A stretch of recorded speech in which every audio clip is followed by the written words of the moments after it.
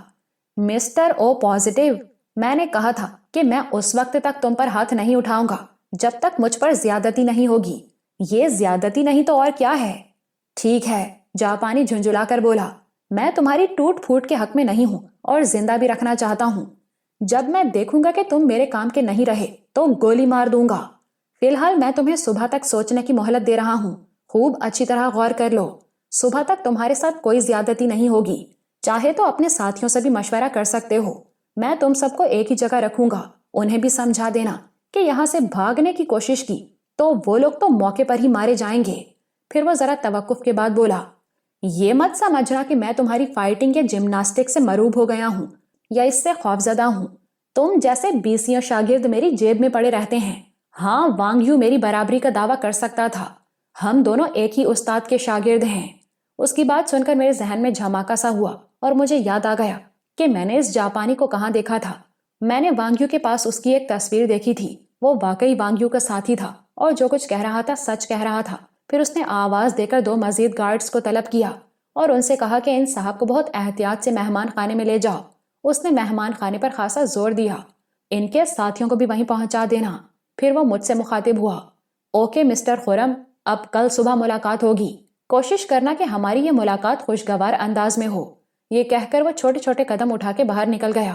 اس کے گول مٹول جسم اور معصوم چہرے کو دیکھ کر کوئی سوچ بھی نہیں سکتا تھا کہ وہ اتنا خوفناک فائٹر ہوگا۔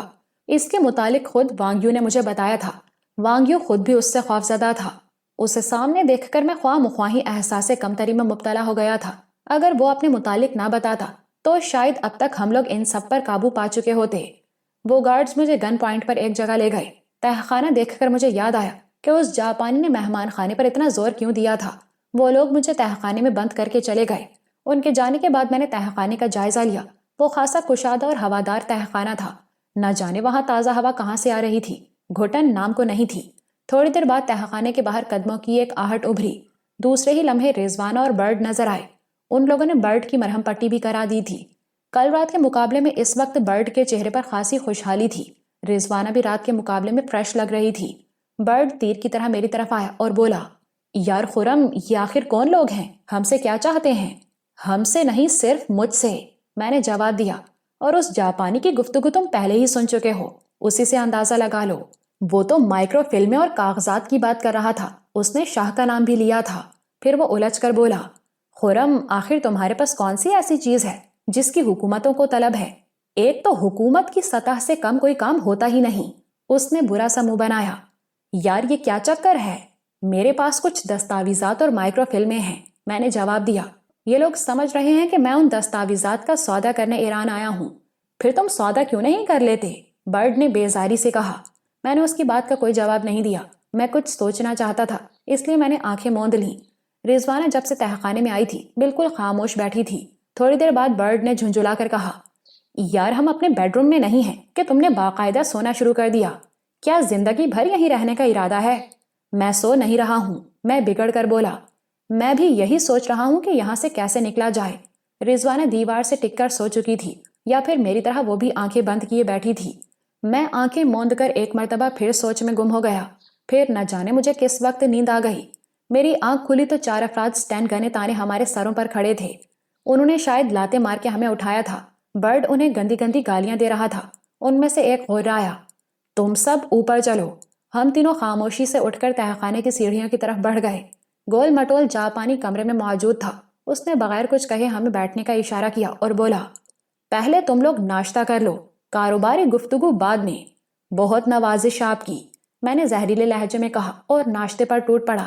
ناشتے سے فارغ ہو کر گول مٹول جاپانی مجھ سے بولا، ہاں خرم، پھر کیا فیصلہ کیا؟ میرا فیصلہ تو وہی ہے رات والا، یعنی میری طرف سے مکمل انکار، میں نے کافی کا بڑا سا گھونٹ لیتے ہوئے کہا۔ میرے انکار پر وہ جاپانی ایک دم مشتعل ہو گیا۔ اس سے پہلے کہ وہ کوئی رد عمل ظاہر کرتا میں نے اچانک گرم گرم کافی جاپانی پر اچھالی۔ میں نے اتنی احتیاط کی تھی کہ اس کا چہرہ بچ جائے۔ گرم گرم کافی اس کے دائیں شانے اور سینے پر پڑی۔ دوسرے ہی لمحے میں نے بیٹھے بیٹھے اپنی جگہ سے زکند بھری اور میں جاپانی کو ساتھ لیتا ہوا کمرے کے دوسرے سرے پر جا کر ڈھیر ہو گیا۔ میں جانتا تھا کہ وہ جاپانی انتہائی خطرناک ہے۔ اسے ذرا برابر موقع ملا تو وہ میری گردن توڑ دے گا، مگر جاپانی اتنا حیرت زدہ تھا کہ اس کے منہ سے آواز نہیں نکل رہی تھی۔ میں نے پیچھے سے اس کی گردن میں بایاں ہاتھ ڈال کر اسے جکڑ لیا اور ڈپٹ کر بولا، اپنے کرائے کے بدماشوں سے کہو کہ اسٹین گنیں پھینک دیں ورنہ میں تمہاری گردن توڑ دوں گا۔ جاپانی نے مری مری آواز میں اپنے گارڈز کو حکم دیا، اسٹین گنیں پھینک دو۔ ان سب نے یکے بعد دیگرے اپنی اپنی گنیں پھینک دیں۔ جاپانی بڑبڑانے والے انداز میں بولا، یہ تم لوگ اچھا نہیں کر رہے ہو اپنے حق میں۔ میں نے اس کی گردن پر دباؤ بڑھا دیا اور برڈ کو گنیں اٹھانے کا اشارہ کیا۔ اس نے پھرتی سے گنیں سمیٹی، ایک رضوانہ کو دی، ایک اپنے شانے سے لٹکا لی اور ایک اپنے ہاتھوں میں پکڑ لی۔ چوتھی گن اس نے خالی کر کے وہیں پھینک دی اور غرا کر بولا، کیا ان سب کو ٹھنڈا کر دوں؟ کچھ دیر صبر کرو، میں نے کہا، میں ذرا ان لوگوں سے کل کا حساب بے باک کر لوں، پھر ان سب کو ڈھیر کر دینا، فی الحال خاموش رہو۔ پھر میں نے ان چاروں گارڈز کو مخاطب کیا، دیوار کی طرف منہ کر کے کھڑے ہو جاؤ۔ پھر میں نے برڈ کو اشارہ کیا۔ اس نے آگے بڑھ کے باری باری سب کی کھوپڑیاں اسٹین گن کے دستے سے سہلا دیں۔ انہیں ڈھیر کرنے کے بعد برڈ نے اور میں نے اس جاپانی کو باندھا۔ اس کے منہ میں بھی اچھی طرح کپڑا ٹھونس دیا۔ پھر میں نے محتاط انداز میں باہر کی طرف جھانکا۔ وہ چھوٹی سی ایک عمارت تھی۔ باہر بالکل سناٹا تھا، مگر ممکن تھا اس جاپانی کا کوئی اور ساتھی بھی وہاں موجود ہو۔ پھر مجھے یہ بھی علم نہیں تھا کہ یہ عمارت شہر کے کس حصے میں ہے۔ بہرحال یہاں سے باہر تو نکلنا ہی تھا۔ میں نے برڈ کو پوری طرح ہوشیار رہنے کی تاکید کی اور دروازہ کھول کر دبے پاؤں باہر نکل گیا۔ باہر ایک طویل کوریڈور تھا جس میں آمنے سامنے تین کمرے تھے۔ جس کمرے میں ہم لوگ تھے وہ درمیانی کمرہ تھا۔ ایک کے علاوہ سب کمروں کے دروازے بند تھے۔ میں محتاط قدموں سے اس کمرے کی طرف بڑھا جس کا دروازہ کھلا ہوا تھا۔ دیوار سے چپک کر میں نے اندر کی سنگن لینے کی کوشش کی، مگر اندر سناٹے کا راج تھا۔ میں غیر محسوس طریقے سے آگے کھسکا اور کمرے میں جھانک کر دیکھا، وہاں کوئی بھی نہیں تھا۔ میں دروازے کے آگے سے گزر کر عمارت کے مین گیٹ کی طرف بڑھا۔ کارپورچ میں پرانی سی ایک سیڈان کھڑی تھی۔ خلاف توقع گیٹ پر بھی کوئی نہیں تھا۔ میں نے گاڑی میں جھانکا، مگر وہ بھی خالی تھی۔ گاڑی میں جھانک کر سیدھا ہو ہی رہا تھا کہ مجھے اپنے پیچھے خفیف سی آہٹ محسوس ہوئی۔ میں بجلی کی سی تیزی سے پلٹا۔ اس کے ساتھ ہی میرے دائیں شانے پر قیامت ٹوٹ پڑی۔ وہ ایک جسیم غیر ملکی تھا۔ اس نے پیچھے سے میرے سر کو نشانہ بنانا چاہا تھا، مگر بر وقت پلٹنے سے میرے سر کی بجائے شانے پر ضرب لگی تھی۔ چند لمحے کو میرا دایاں ہاتھ بالکل بیکار ہو گیا۔ حملہ آور کے ہاتھ میں اشاریہ 4-5 کا خوفناک ریوالور تھا۔ اسی کے دستے سے اس نے ضرب لگائی تھی۔ مجھے سنبھلنے میں چند لمحے لگے۔ میں نے اس کے منہ پر زوردار لات ماری کہ وہ گاڑی سے ٹکرا کر ڈھیر ہو گیا۔ یہ دیکھنے کا موقع نہیں تھا کہ وہ زندہ ہے یا مر گیا۔ میں نے بغلوں میں ہاتھ دے کر اسے پورچ کے ایک تاریک گوشے میں گھسیٹ لیا۔ اس نے شاید مجھے کمرے سے باہر آتے دیکھ لیا تھا اور جبھی سے میری طاق میں تھا۔ پھر میں نے محتاط انداز میں پوری عمارت کا جائزہ لیا۔ وہاں مزید کوئی آدمی نہیں تھا۔ میرے دائیں شانے میں شدید تکلیف ہو رہی تھی۔ اس کمبخت نے میرا شانہ توڑنے کی کوئی کسر نہ چھوڑی تھی۔ میں ایک مرتبہ پھر اس کمرے میں پہنچا جہاں رضوانہ اور برڈ موجود تھے۔ میں نے برڈ کو اشارہ کیا کہ اس جاپانی کو اٹھا لو، مگر اس نے انکار میں سر ہلا دیا کیونکہ اس کا بھی ایک ہاتھ زخمی تھا۔ پھر میں نے ہی اسے اپنے بائیں کندھے پر ڈالا اور ہم تینوں باہر نکل آئے۔ میں نے اسے سیڈان کو استعمال کرنے کا فیصلہ کیا تھا۔ اس کی چابی ہمارے پاس نہیں تھی، اس لیے برڈ نے اگنیشن کے تار کھینچ کر اسے ڈائریکٹ کر دیا اور ہم لوگ اس عمارت سے باہر نکل آئے۔ پھر تقریباً 1 گھنٹے تک مختلف سڑکوں پر چکرانے کے بعد میں صحیح راستے پر پہنچ سکا۔ ہم لوگ اپنی قیام گاہ پر پہنچے تو مشہدی بہت پریشانی کے عالم میں ٹہلتا نظر آیا۔ ہمیں دیکھتے ہی وہ ہماری طرف لپکا۔ وہ سب کچھ جان لینا چاہتا تھا، مگر اس وقت نہ میں اسے تفصیل سنانے کے موڈ میں تھا نہ برڈ۔ اس نے رضوانہ سے تفصیلی طور پر سارے واقعات سنے۔ اس دوران میں اور برڈ روم میں چلے گئے تھے۔ تھوڑی دیر بعد وہیں ایک ڈاکٹر نے برڈ کے زخم کا معائنہ کر کے اس کی ڈریسنگ کی، میرے شانے کا معائنہ کیا اور بتایا کہ خوش قسمتی سے آپ کی ہڈی محفوظ ہے۔ پھر وہ مجھے کچھ ٹیبلٹس دے کر چلا گیا۔ صبح ہونے میں زیادہ دیر نہیں تھی، مگر ہم لوگ رات بھر بے چین رہے تھے، اس لیے لمبی تان کر جو سوئے تو دوسرے دن دوپہر کی خبر لائے۔ میری آنکھ کھلی تو برڈ تکیے کے سہارے بیڈ پر نیم دراز کافی پی رہا تھا۔ سامنے ہی کرسی پر مشہدی بیٹھا تھا۔ میں نے باتھ روم میں جا کر گرم پانی سے غسل کیا تو مجھے بہت آرام ملا۔ باتھ روم سے فارغ ہو کر واپس آیا تو ناشتہ تیار تھا۔ مشہدی حسب سابق اسی کرسی پر بیٹھا تھا، وہ بھی ہمارے ساتھ ناشتے میں شامل ہو گیا۔ جب میں ناشتے سے فارغ ہو گیا تو مشہدی نے کھنکار کر مجھے اپنی طرف متوجہ کیا اور بولا، خرم، مجھے بتاؤ کہ وہ لوگ تم سے کیا چاہتے تھے؟ تم جانتے تو ہو، میں نے جواب دیا، کہ وانگ یو کے پاس کچھ دستاویزات اور مائکرو فلمیں تھیں۔ اب ان لوگوں کو شبہ ہے کہ وہ دستاویزات میرے پاس ہیں۔ صرف شبہ ہے یا واقعی؟ مشہدی نے جملہ ادھورا چھوڑ دیا۔ اگر وہ چیزیں میرے قبضے میں ہوتی تو میں اب تک ان کا سودا کر چکا ہوتا۔ میں نے برہمی ظاہر کی۔ یوں دربدر نہ پھرتا۔ دیکھو خرم، مشہدی نے سنجیدگی سے کہا، تم مجھ پر اعتماد کر سکتے ہو۔ تم تنہا کچھ بھی نہیں کر سکو گے اور خواہ مخواہ اپنی جان سے جاؤ گے۔ اگر وہ چیزیں واقعی تمہارے قبضے میں ہیں یا تمہیں ان کے بارے میں علم ہے تو مجھ پر اعتماد کر سکتے ہو۔ ہم ایران یا سعودی عرب سے ان کا سودا کر لیں گے۔ میں بتا چکا ہوں کہ میرے پاس کچھ نہیں۔ میں بھننا گیا۔ مگر ایک بات سمجھ میں نہیں آئی، برڈ نے پرخیال انداز میں کہا، آخر ایران یا سعودی عرب کو ان چیزوں سے کیا دلچسپی ہے؟ کیا دلچسپی ہے؟ مشہدی نے کہا، اگر وہ دستاویزات یا فلمیں اسرائیل، امریکہ یا سوویت یونین کے ہاتھ لگ گئیں تو پورے اسلامی بلاک کو نقصان پہنچے گا۔ اس میں پاکستان سمیت تمام اسلامی ممالک شامل ہیں۔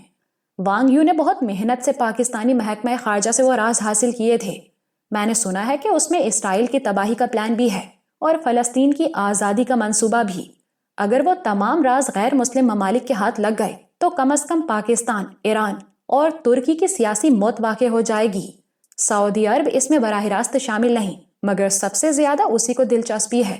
اگر وہ راز تشت ازبام ہو گئے تو سعودی عرب اور امریکہ کے سفارتی تعلقات بگڑ جائیں گے۔ یہی صورت ایران میں بھی ہوگی۔ اب تم سمجھے حکومتیں کیوں ان دستاویزات کے چکر میں ہیں؟ مشہدی کی زبانی تفصیل سن کر مجھے ٹھنڈا ٹھنڈا پسینہ آ گیا۔ گو کہ میں محب وطن نہیں تھا۔ اب تک میرے وقت کا بیشتر حصہ جرائم پیشہ افراد کی صحبت میں گزرا تھا، مگر میرے اندر اب بھی ایک خوددار اور محب وطن پاکستانی زندہ تھا۔ میں ابھی اتنا بے حس اور بے ضمیر نہیں ہوا تھا کہ پاکستان کی عزت و وقار کا سودا کر دوں۔ میں نے دل ہی دل میں فیصلہ کر لیا کہ چاہے اس مقصد کے لیے مجھے اپنی جان دینا پڑے یا شہلا کو ہمیشہ کے لیے کھونا پڑے، میں ان دستاویزات کا سودا نہیں کروں گا، کسی بھی قیمت پر نہیں۔ کیا سوچ رہے ہو خرم؟ مشہدی بغور میرے چہرے کا جائزہ لے رہا تھا۔ میں سوچ رہا تھا کہ ان لوگوں کو کیسے یقین دلایا جائے کہ میرے پاس وہ دستاویزات نہیں ہیں کہ وہ میرا پیچھا چھوڑ دیں۔ میں نے ایک لمحہ توقف کیا، پھر کہا، اس چکر میں ہم اپنا کام بھلا بیٹھے۔ تم دونوں تیار تو ہو؟ اس منصوبے کو فی الحال کچھ دن کے لیے ملتوی کر دو، برڈ نے کہا۔ میں بھی زخمی ہوں اور خرم بھی پوری طرح چاقو چوبند نہیں ہے۔ تمہیں میرے زخم منتمل ہونے تک انتظار کرنا ہوگا، برڈ نے فیصلہ کن لہجے میں کہا۔ بہت گڑبڑ ہو جائے گی، مشہدی بڑبڑایا۔ تمہارا زخم ایسا تو نہیں ہے کہ… نہیں، برڈ نے اس کی بات کاٹ دی۔ میں ایک ہاتھ سے کام نہیں کر سکتا۔ ایک تو پہلے ہی میری ذمہ داری بہت زیادہ ہے، پھر زخمی حالت میں تو میرے لیے مزید خطرہ ہوگا، اور میں ابھی خودکشی کرنے کے موڈ میں نہیں ہوں۔ برڈ ٹھیک کہتا ہے، میں نے اس کی تائید کی۔ میرا دائیں ہاتھ پوری طرح حرکت نہیں کر رہا ہے، وہاں سارا کام بیلنس کا ہے۔ برڈ کا کام تو بعد میں شروع ہوگا۔ اگر میں ڈس بیلنس ہو گیا تو ہم دونوں ہی مارے جائیں گے۔ اوکے، مشہدی نے طویل سانس لیا۔ میں اس مہم کو چند دن کے لیے ملتوی کر دیتا ہوں، مگر اس دوران میں تم لوگ مکمل آرام کرو گے، میری اجازت کے بغیر کہیں باہر نہیں جاؤ گے۔ میں اب مزید رسک لینے کے موڈ میں نہیں ہوں۔ اس پابندی کو محسوس نہ کرنا، یہ محض تم لوگوں کی حفاظت کے لیے ہے۔ یہ کہہ کر وہ کمرے سے باہر نکل گیا۔ برڈ نے برا سا منہ بنایا اور بولا، یہ اسی حالت میں ہم سے کام لینا چاہتا ہے۔ ہمارے مرنے جینے سے اسے کوئی سروکار نہیں۔ ہم یہ کام پیسے لے کر رہے ہیں نا؟ میں نے جان بوجھ کر ہم کا لفظ استعمال کیا، اور وہ پیسہ دے رہا ہے۔ بس ہمارا اور اس کا یہی تعلق ہے، پیسے کا تعلق۔ ہم نہیں ہوں گے تو وہ یہی کام کسی اور سے لے لے گا۔ یہ بات ہم بھی جانتے ہیں اور مشہدی بھی۔ اس میں اتنا جذباتی ہونے کی کیا ضرورت ہے؟ برڈ نے میری بات کو کوئی جواب نہ دیا، بس خاموشی سے کچھ سوچتا رہا۔ میں بھی بیڈ پر نیم دراز ہو گیا۔ میرے شانے میں ابھی تک درد تھا اور رہ رہ کے اس میں ٹیسیں اٹھتی تھیں۔ نہ جانے اس مردود نے کتنی قوت سے وار کیا تھا۔ اگر میں بر وقت نہ پلٹتا تو میری کھوپڑی پاش پاش ہو جاتی۔ ہم دونوں کچھ دیر تک یوں ہی بے مقصد گفتگو کرتے رہے، پھر برڈ نے تجویز پیش کی کہ وقت گزاری کے لیے تاشی کھیل لیں۔ اس نے خود ہی کہا کہ رضوانہ کو بھی بلا لو۔ تھوڑی دیر بعد رضوانہ بھی آ گئی۔ شام تک ہم تینوں تاش کھیلتے رہے۔ درمیان میں ہم لنچ کے لیے اٹھے تھے، پھر تاش کھیلنے بیٹھ گئے۔ سارا دن یوں ہی بے مقصد گزار کے رات کو میں سونے کے لیے لیٹ گیا۔ دوسری صبح پھر وہی معمولات رہے۔ مشہدی نے دوسرے دن شام کو بتایا کہ آپریشن کے لیے ہم نے 19 تاریخ رکھی ہے۔ اس دن 15 تاریخ تھی، یعنی ہمارے پاس 4 دن تھے۔ اگلے دن ہم نے دوبارہ پریکٹس شروع کر دی۔ میرے شانے کا درد بھی برائے نام تھا اور برڈ کا زخم بھی تیزی سے منتمل ہو رہا تھا۔ وہ بھی پوری طرح چاقو چوبند تھا۔ میں نے سخت قسم کی مشقیں شروع کر دی تھیں۔ اس دوران میں ڈینی مجھے کہیں نظر نہیں آیا تھا۔ رات کو ہم نے ایک مرتبہ پھر آپریشن پر تفصیلی بحث کی اور ہر طرح سے مطمئن ہو کر تیاریوں میں لگ گئے۔ دوسرا دن خاصا ہنگامہ خیز تھا۔ اس دن ہم لوگ کم پہنچ کر ایک بنگلے میں ٹھہر گئے۔ آنے والے لمحوں کے تصور سے میرے اعصاب کشیدہ تھے۔ مجھے تو خیر اس قسم کی مہمات اور وارداتوں کا کوئی تجربہ نہیں تھا، مگر برڈ ایسا دہشت گرد بھی ذہنی دباؤ کا شکار تھا۔ روانگی سے پہلے میں نے شہلا سے بات کرنے کی خواہش ظاہر کی۔ شہریار نے پہلے تو انکار کر دیا، پھر میرا موڈ دیکھ کر بات کرانے پر آمادہ ہو گیا۔ میری آواز سنتے ہی شہلا رونے لگی اور ہچکیوں کے درمیان بولی، بھائی جان آپ آخر مجھ سے ملتے کیوں نہیں؟ میں آپ کے پاس آ جاتی، مگر اس کمرے تک محدود ہو کر رہ گئی ہوں۔ میں ایک ضروری کام نمٹا کر بہت جلد تم سے ملوں گا گڑیا، میں نے بھرائی ہوئی آواز میں کہا۔ وہاں تمہیں کوئی تکلیف تو نہیں نا؟ بھائی جان سب سے بڑی تکلیف تو یہی ہے کہ میں آزادی سے گھوم پھر نہیں سکتی۔ تم پریشان مت ہو، بس میں پہنچنے ہی والا ہوں، میں نے شہلا کو تسلی دی۔ پھر میں اس سے مزید بات کرنے والا تھا کہ مشہدی نے سلسلہ منقطع کر دیا۔ آپریشن ڈائمنڈ اسٹار رات کے ٹھیک 2 بجے شروع ہونے والا تھا۔ میں نے رات کو کھانا بھی بہت ہلکا پھلکا کھایا۔ مشہدی اور ڈینی شام 7 ہی بجے سے روانہ ہو گئے تھے۔ مشہدی نے مجھے اچھی طرح سمجھا دیا تھا کہ مجھے اور برٹ کو کہاں پہنچنا ہے۔ اس موقع پر کسی بھی قسم کی گڑبڑ نقصان دہ ثابت ہو سکتی تھی، اس لیے اس نے ہماری حفاظت کا معقول بندوبست کر دیا۔ ہماری گاڑی کے آگے اور پیچھے مسلح محافظوں کی ایک ایک گاڑی تھی۔ ہم گھر سے ٹھیک 12 بجے روانہ ہوئے تھے اور 12:30 بجے محل کے اس تاریک حصے کی طرف پہنچ گئے تھے جہاں سے ہمیں اندر داخل ہونا تھا۔ مشہدی وہاں پہلے سے موجود تھا۔ اس نے مجھے اور برٹ کو اس ٹاور کے نیچے پہنچا دیا جہاں سے ہمیں کارروائی کا آغاز کرنا تھا۔ حیرت انگیز طور پر میرے ذہن سے ہر قسم کا بوجھ ہٹ گیا۔ اب میں ایکشن میں آنے کے لیے بے تاب تھا۔ اس ٹاور کے گرد تقریباً 13-14 فٹ بلند ایک باؤنڈری وال تھی۔ مجھے اور برٹ کو باؤنڈری وال عبور کرنے کے بعد ٹاور پر پہنچنا تھا۔ اس مقصد کے لیے شہریار مشہدی نے مجھے لمبا سا ایک بانس بھی فراہم کر دیا تھا۔ اس بانس کے ذریعے میں ایک ہی سیکنڈ میں دیوار پر پہنچ گیا۔ میں نے اپنی کمر کے گرد باریک اور مضبوط ریشمی ڈوری لپیٹ رکھی تھی۔ میں نے وہ ڈوری نیچے لٹکا دی۔ اس کے ذریعے برڈ بھی اوپر پہنچ گیا۔ ہمارے اوپر پہنچنے کے بعد مشہدی وہاں سے روانہ ہو گیا۔ ہم دونوں بہت آسانی سے دوسری طرف کود گئے۔ میں نے وہاں ایک مرتبہ پھر اپنے سامان کا جائزہ لیا۔ میرے پاس جدید قسم کی برین گن اور 250 قسم کے فاضل راؤنڈ تھے۔ ایسی ہی ایک برین گن برڈ کے پاس بھی تھی۔ اس کے علاوہ ہم دونوں کے پاس ایک مشین پسٹل، ایک .38 کا کولٹ ریوالور، ایک شکاری چاقو، گیس ماسک، سٹیل کٹر بھی تھا۔ برڈ کے پاس دھوئیں کا ایک بم اور 2 ہینڈ گرینیڈ بھی تھے۔ بنیادی چیز وہ مضبوط رسا تھا جس کے ایک سرے پر خاصا بھاری ہک لگا ہوا تھا۔ ہم دونوں کا لباس بھی خصوصی قسم کا تھا۔ سکن ٹائٹ جینز، چمڑے کے جیکٹس اور کریپ سول کے لانگ بوٹس۔ ہم نے اپنی شرٹس کے نیچے بلٹ پروف جیکٹس بھی پہن رکھی تھیں۔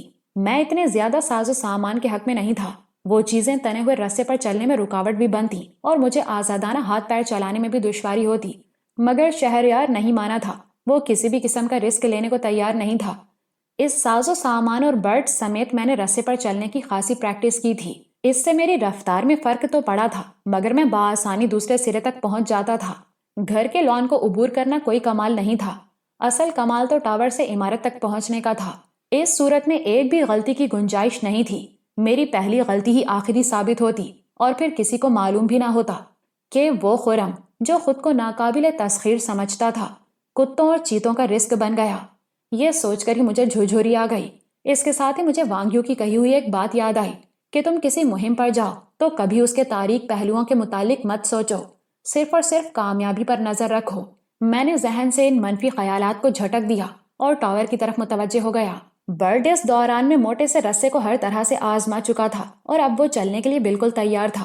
میں نے ریڈیم ڈائل والی گھڑی پر نظر ڈالی اور سرگوشی میں برڈ سے کہا، ابھی 5 منٹ باقی ہیں، میں اتنی دیر میں ایک سگریٹ پی لوں؟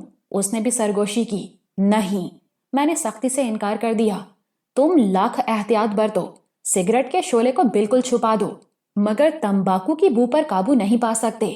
بعض لوگوں کی سونگھنے کی حس بہت تیز ہوتی ہے۔ اگر ٹاور پر پہنچتے ہوئے گارڈ نے بو محسوس کر لی تو بنا بنائے کھیل بگڑ جائے گا۔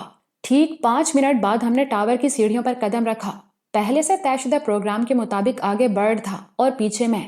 ہم دونوں کے ہاتھوں میں .38 کے ریوالور تھے اور ہم پھونک پھونک کر قدم رکھتے ہوئے بہت آہستگی سے اوپر چڑھ رہے تھے۔ دور کہیں کتوں کے غرانے اور بھونکنے کی خوفناک آوازیں آ رہی تھیں۔ ٹاور کے اندرونی حصے میں گھپ اندھیرا تھا ہم وہاں پینسل ٹارچ تک روشن کرنے کا خطرہ مول نہیں لے سکتے تھے۔ میری آنکھیں اندھیرے سے مانوس ہو گئی تھیں۔ مجھے برڈ کا دھندلا دھندلا ہیولا نظر آ رہا تھا۔ حرکات و سکنات سے وہ مجھے چیتے کی طرح چاقو چوبند اور محتاط لگ رہا تھا۔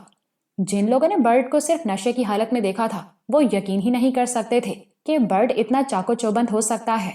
ایک ایک کر کے ہم ٹاور کی ساری سیڑھیاں چڑھ گئے۔ اب صرف چند سیڑھیاں باقی رہ گئی تھیں۔ ٹاور کے بالائی حصے کی طرف سے بھاری بوٹوں کی دھمک سنائی دے رہی تھی۔ گارڈ شاید ٹہل رہا تھا۔ ہم دونوں بالکل دیوار سے چپک گئے اور اپنا سانس تک روک لیا۔ تھوڑی دیر بعد جوتوں کی دھمک معدوم ہو گئی۔ گارڈ شاید اپنی جگہ پر بیٹھ چکا تھا۔ ہمارے پاس ابھی 2 منٹ تھے۔ گھڑی دیکھ کر میں نے 1 منٹ تک انتظار کیا، پھر برڈ کو آگے بڑھنے کا اشارہ کیا۔ برڈ نے بہت غیر محسوس طریقے پر 1 انچ سرک کر اپنی گردن تھوڑی سی اونچی کی۔ اسی وقت گارڈ اپنی بھونڈی آواز میں خانم گوگوش کا گایا ہوا ایک مقبول گیت سنانے لگا۔ برڈ کے پیچھے میں سرکتا ہوا 2 سیڑھیاں اوپر چڑھ گیا۔ اچانک گارڈ نے ہمیں دیکھ لیا۔ برڈ پیچھے کھسک گیا۔ گارڈ نے بلند آواز میں کچھ کہا، پھر شانے پر لگی ہوئی رائفل اتارنے لگا۔ اسی وقت برڈ کتے کی طرح بھونکنے لگا۔ گارڈ حیرت زدہ ہو کر چند قدم آگے آ گیا۔ شاید وہ کتے کی آواز سن کر حیران ہوا تھا، پھر وہ مزید آگے آنے کی بجائے وہیں پر رک گیا۔ اس نے ایک ہاتھ میں رائفل تھامی اور دوسرے ہاتھ سے ایک طرف رکھا ہوا واکی ٹاکی اٹھا لیا۔ اب انتظار کا وقت نہیں تھا۔ میں نے وہیں سے چھلانگ لگائی اور گارڈ کو لیتا ہوا دور تک لڑھکتا چلا گیا۔ چھلانگ لگاتے وقت میں نے ایک ہاتھ اس کی رائفل پر مارا تھا اور دوسرا واکی ٹاکی پر۔ وہ دونوں چیزیں اس کے ہاتھوں سے نکل کر اندھیرے میں نہ جانے کہاں جا گری تھیں۔ پھر میں نے پلٹ کر بائیں ہاتھ سے اس کا منہ دبا دیا۔ دائیں ہاتھ سے میں نے اس کی گردن جکڑ لی تھی۔ وہ بری طرح مچلنے لگا۔ خاصا طاقتور آدمی تھا اور میری گرفت سے نکلنے کے لیے پوری قوت لگا رہا تھا۔ میں اسے بے ہوش کرنا چاہتا تھا۔ اس بیچارے سے میری کیا دشمنی تھی کہ میں اس کی جان لیتا، مگر برڈ نے کچھ کہنے سے پہلے ہی سائلنسر والے ریوالور سے اس کے سینے پر فائر کر دیا۔ گارڈ بری طرح تڑپا اور ساکت ہو گیا۔ نہ جانے کیوں اس کی موت پر مجھے افسوس ہوا۔ وہ بیچارہ ابھی نوجوان تھا۔ وہ بھی کسی بہن کا بھائی ہوگا۔ اس کی بہن بھی اس کا انتظار کر رہی ہوگی، مگر اب وہ محض ایک لاش تھا، سرد اور بے جان لاش۔ گارڈ کی لاش ایک طرف ڈال کر برڈ نے پھر گھڑی دیکھی اور ساتھ لائے ہوئے رسے کے بل نکالنے لگا۔ پھر اس نے مجھے ایک طرف ہٹنے کا اشارہ کیا اور ہک کو عمومی دائرے میں تیزی سے گردش دینے لگا۔ پھر اس نے پوری قوت سے رسہ سامنے والی بلڈنگ کی طرف اچھال دیا۔ میں کشیدہ اعصاب کے ساتھ ہک کو بلڈنگ کی طرف اڑتے ہوئے دیکھنے لگا۔ اگر بدقسمتی سے ہک اس بلڈنگ تک نہ پہنچ پاتا تو نہ جانے کیا صورتحال پیش آتی۔ ہک سیدھا اس بلڈنگ پر جا کر گرا۔ برڈ نے پھرتی سے رسہ کھینچا تو ہک وہیں کہیں اٹک گیا۔ پھر ہم دونوں نے پوری قوت سے رسے کو کھینچا اور اسے پوری طرح تان کے ٹاور کے ایک ستون سے باندھ دیا۔ اب اس آپریشن کا خطرناک ترین مرحلہ شروع ہونے والا تھا۔ میں نے آسمان کی طرف دیکھ کر اللہ تعالیٰ سے اپنی کامیابی کی دعا مانگی اور رسے پر چلنے کو تیار ہو گیا۔ میں ٹاور کی قدادم دیوار پر چڑھا اور آخری بار رسے کی مضبوطی آزمانے کے بعد برڈ کو بھی اوپر چڑھنے کا اشارہ کیا۔ سخت سردی کے باوجود برڈ کا چہرہ پسینے میں ڈوبا ہوا تھا۔ میرے چہرے پر سرسراہٹ ہوئی تو مجھے احساس ہوا کہ میں خود بھی پسینے میں تر ہوں۔ یہ صورتحال خوشگوار نہیں تھی۔ اعصاب کی کشیدگی کو کم کرنے کے لیے میں نے شہلا کا تصور کیا، بابا کو یاد کیا، زکیہ باجی کو تصور میں دیکھا۔ پھر وانگیو میرے سامنے آ گیا اور اپنے مخصوص انداز میں ہدایات دینے لگا۔ چلو خرم، برڈ نے مجھے چونکا دیا۔ میں رات بھر یہاں کھڑے رہنے کے موڈ میں نہیں ہوں۔ وہ اچک کر میری پشت پر سوار ہو گیا۔ برین گن اس نے شانے پر لٹکائی تھی۔ اپنے جسم کو تولا اور اللہ کا نام لے کر رسے پر پاؤں رکھ دیا۔ بیلنس کرنے کے لیے میں نے وہی بانس ہاتھ میں تھام رکھا تھا جس کے ذریعے ٹاور کی باؤنڈری وال عبور کی تھی۔ میں ایک ایک قدم آہستہ آہستہ آگے کی طرف بڑھا رہا تھا۔ برڈ نے شاید سانس بھی روک لی تھی۔ سینکڑوں فٹ نیچے سے کتوں کے غرانے کی آوازیں سنائی دے رہی تھیں۔ یہ بھی ہمارے حق میں اچھا تھا کہ نیچے صرف خونخوار کتے اور چیتے تھے۔ اگر وہاں بھی گارڈ ہوتے تو شاید ٹاور سے بلڈنگ تک پہنچنا اتنا آسان نہ ہوتا۔ وہ ہمیں یقیناً دیکھ لیتے اور دیکھتے ہی ہمیں گولی مار دیتے، مگر حفاظتی انتظامات کرنے والوں کو کیسے معلوم ہو سکتا تھا کہ کبھی کوئی شخص اس ناقابل یقین طریقے سے بلڈنگ تک پہنچنے کی کوشش کرے گا۔ میں اسی قسم کی باتوں پر غور کرتا ہوا قدم قدم آگے بڑھ رہا تھا۔ اس وقت تک میں رسے کے وسط میں پہنچ چکا تھا۔ اچانک میرا پاؤں تھوڑا سا سلپ ہو گیا۔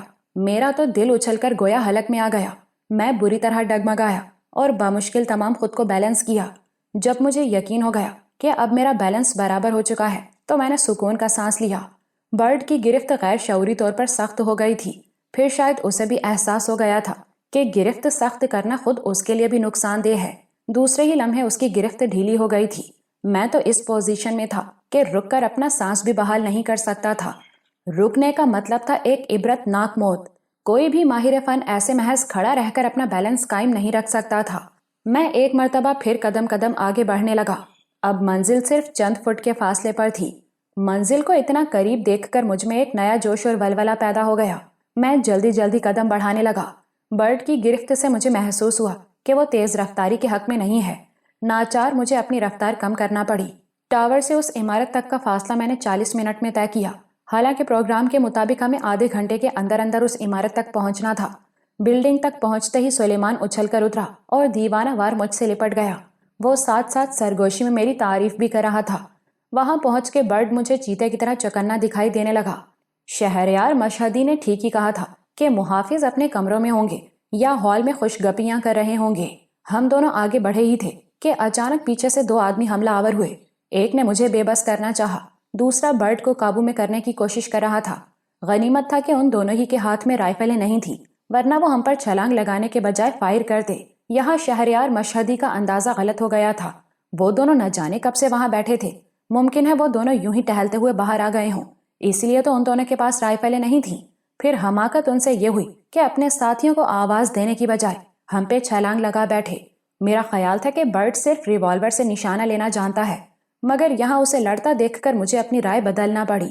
اس نے آدھے منٹ سے بھی کم وقت میں حملہ آور کو ملک عدم پہنچا دیا۔ میں ایک گارڈ کو پہلے ہی ناک آؤٹ کر چکا تھا۔ ان دونوں کو آہستگی سے ایک طرف ڈال کے ہم اندرونی کمروں کی جانب بڑھ گئے۔ وہاں آمنے سامنے کم از کم 20 کمرے تھے۔ درمیان میں ایک طویل کوریڈور تھا۔ کئی کمروں کی لائٹ روشن تھی، مگر ان میں سناٹا تھا۔ صرف ایک کمرے سے باتوں کی آواز آ رہی تھی۔ ہم دونوں دیوار سے چپکے آگے بڑھے اور اس کمرے تک پہنچ گئے جہاں سے باتوں کی آواز آ رہی تھی۔ ہماری اطلاع کے مطابق وہاں کل 8 گارڈز تھے، جن میں سے 2 باہر پڑے تھے۔ اس حساب سے ہال میں 6 گارڈز ہونا چاہیے تھے۔ ہم دونوں نے ریوالور جیبوں میں رکھ کر برن گن سنبھال لی۔ پھر اچانک ہم دونوں اندر داخل ہو گئے۔ میں نے ڈپٹ کر کہا، کوئی شخص اپنی جگہ سے حرکت نہ کرے۔ وہ سب بری طرح اچھل پڑے اور یوں حیرت سے ہم دونوں کو دیکھنے لگے جیسے ہم کسی اور دنیا کی مخلوق ہیں۔ تم سب اپنے ہاتھ سروں پر رکھ لو، برڈ نے کرخت لہجے میں کہا۔ پھر اچانک اس نے برن گن سے تڑ گولیاں چلائیں اور ایک محافظ خون میں لوٹ گیا۔ میں نے کہا ہے نا کہ اپنے ہاتھوں کو سروں پر رکھو، میں نے برڈ سے کہا۔ میں ان لوگوں کو ناک آؤٹ کرتا ہوں، تم الیکٹرک کرنٹ کا مین سوئچ آف کر دو، بلکہ کٹ آؤٹ ہی نکال کر پھینک دو۔ برڈ کے جانے کے بعد ان میں سے ایک محافظ حیرت سے بولا، کیا ملک میں بغاوت ہو گئی یا کوئی اور غیر معمولی بات ہوئی ہے؟ کیوں؟ میں نے کہا، اس لیے کہ سیکیورٹی کے افسران یوں ہی تو کسی کو اوپر آنے کی اجازت نہیں دیتے۔ ہم نیچے سے آئے ہی کب ہیں؟ میں نے ہنس کر کہا، تو کیا براہ راست آسمان سے نازل ہوئے ہو؟ ان میں سے ایک نے جھنجھلا کر کہا۔ برڈ نے واپس آ کر بتایا کہ میں نے کرنٹ کا سوئچ آف کر دیا ہے۔ میں نے ان سب سے کہا، تم لوگ اوندھے منہ فرش پر لیٹ جاؤ، جلدی کرو، مگر ہاتھ سر سے نہ ہٹنے پائیں۔ وہ سب عجیب مزاح کا خیز انداز میں اوندھے ہو گئے۔ ان کے نزدیک ہی اس گارڈ کی لاش پڑی تھی جو برڈ کے ہاتھوں مارا گیا تھا۔ برڈ نے ایک مرتبہ پھر برن گن ہاتھوں میں لے لی۔ وہ ان لوگوں پر فائرنگ کرنے ہی والا تھا کہ میں نے اسے روک دیا۔ نہیں برڈ، میں اس قتل عام کے حق میں نہیں ہوں۔ پھر میں نے ایک ایک کر کے سب کو ریوالور کے دستے سے بے ہوش کر دیا۔ یہ لوگ کم از کم 2 گھنٹے تک ہوش میں نہیں آئیں گے۔ اس وقت تک ہم نہ جانے کہاں پہنچ چکے ہوں گے۔ اچانک نیچے سے تڑ گولیاں چلنے کی آواز آنے لگی۔ پروگرام کے مطابق مشہدی نے نیچے کا محاذ سنبھال لیا تھا۔ ہم دونوں تیزی سے زینے کی طرف لپکے۔ اوپر آنے والی لفٹ نہ جانے کیوں جام ہو گئی تھی۔ زینے میں تیز روشنی والا مرکری بلب لگا ہوا تھا۔ بلب کی روشنی اتنی تیز تھی کہ ہم دونوں کی آنکھیں چندھیا گئیں۔ اچانک میری نظر برڈ کے ہاتھ پر پڑی۔ خون کی ایک لکیر اس کی ہتھیلی کی پشت سے پھیلتی ہوئی قطرہ قطرہ نیچے گر رہی تھی۔ میں نے برڈ سے پوچھا، کیا تم زخمی ہوئے ہو؟ یہ خون کیسا ہے؟ وہ ہاتھ اٹھا کر بولا، وہی پرانا زخم ہے، شاید بھاگ دوڑ میں دوبارہ کھل گیا ہے۔ اس نے رومال سے ہتھیلی کی پشت صاف کرتے ہوئے جواب دیا۔ نیچے فائرنگ شدت اختیار کر گئی تھی۔ اتنی زیادہ فائرنگ ہمارے پلان میں شامل نہیں تھی۔ بقول مشہدی کے نیچے تو نہ ہونے کے برابر مزاحمت ہوتی، پھر یہ فائرنگ کون کر رہا تھا؟ ہم دونوں تیزی سے نیچے کی طرف لپکے۔ اچانک برڈ نے میرا ہاتھ پکڑ کے مجھے روک لیا۔ ٹھہر جاؤ خرم، نیچے نہ جانے کیا صورتحال ہے، ہمیں احتیاط کرنا چاہیے۔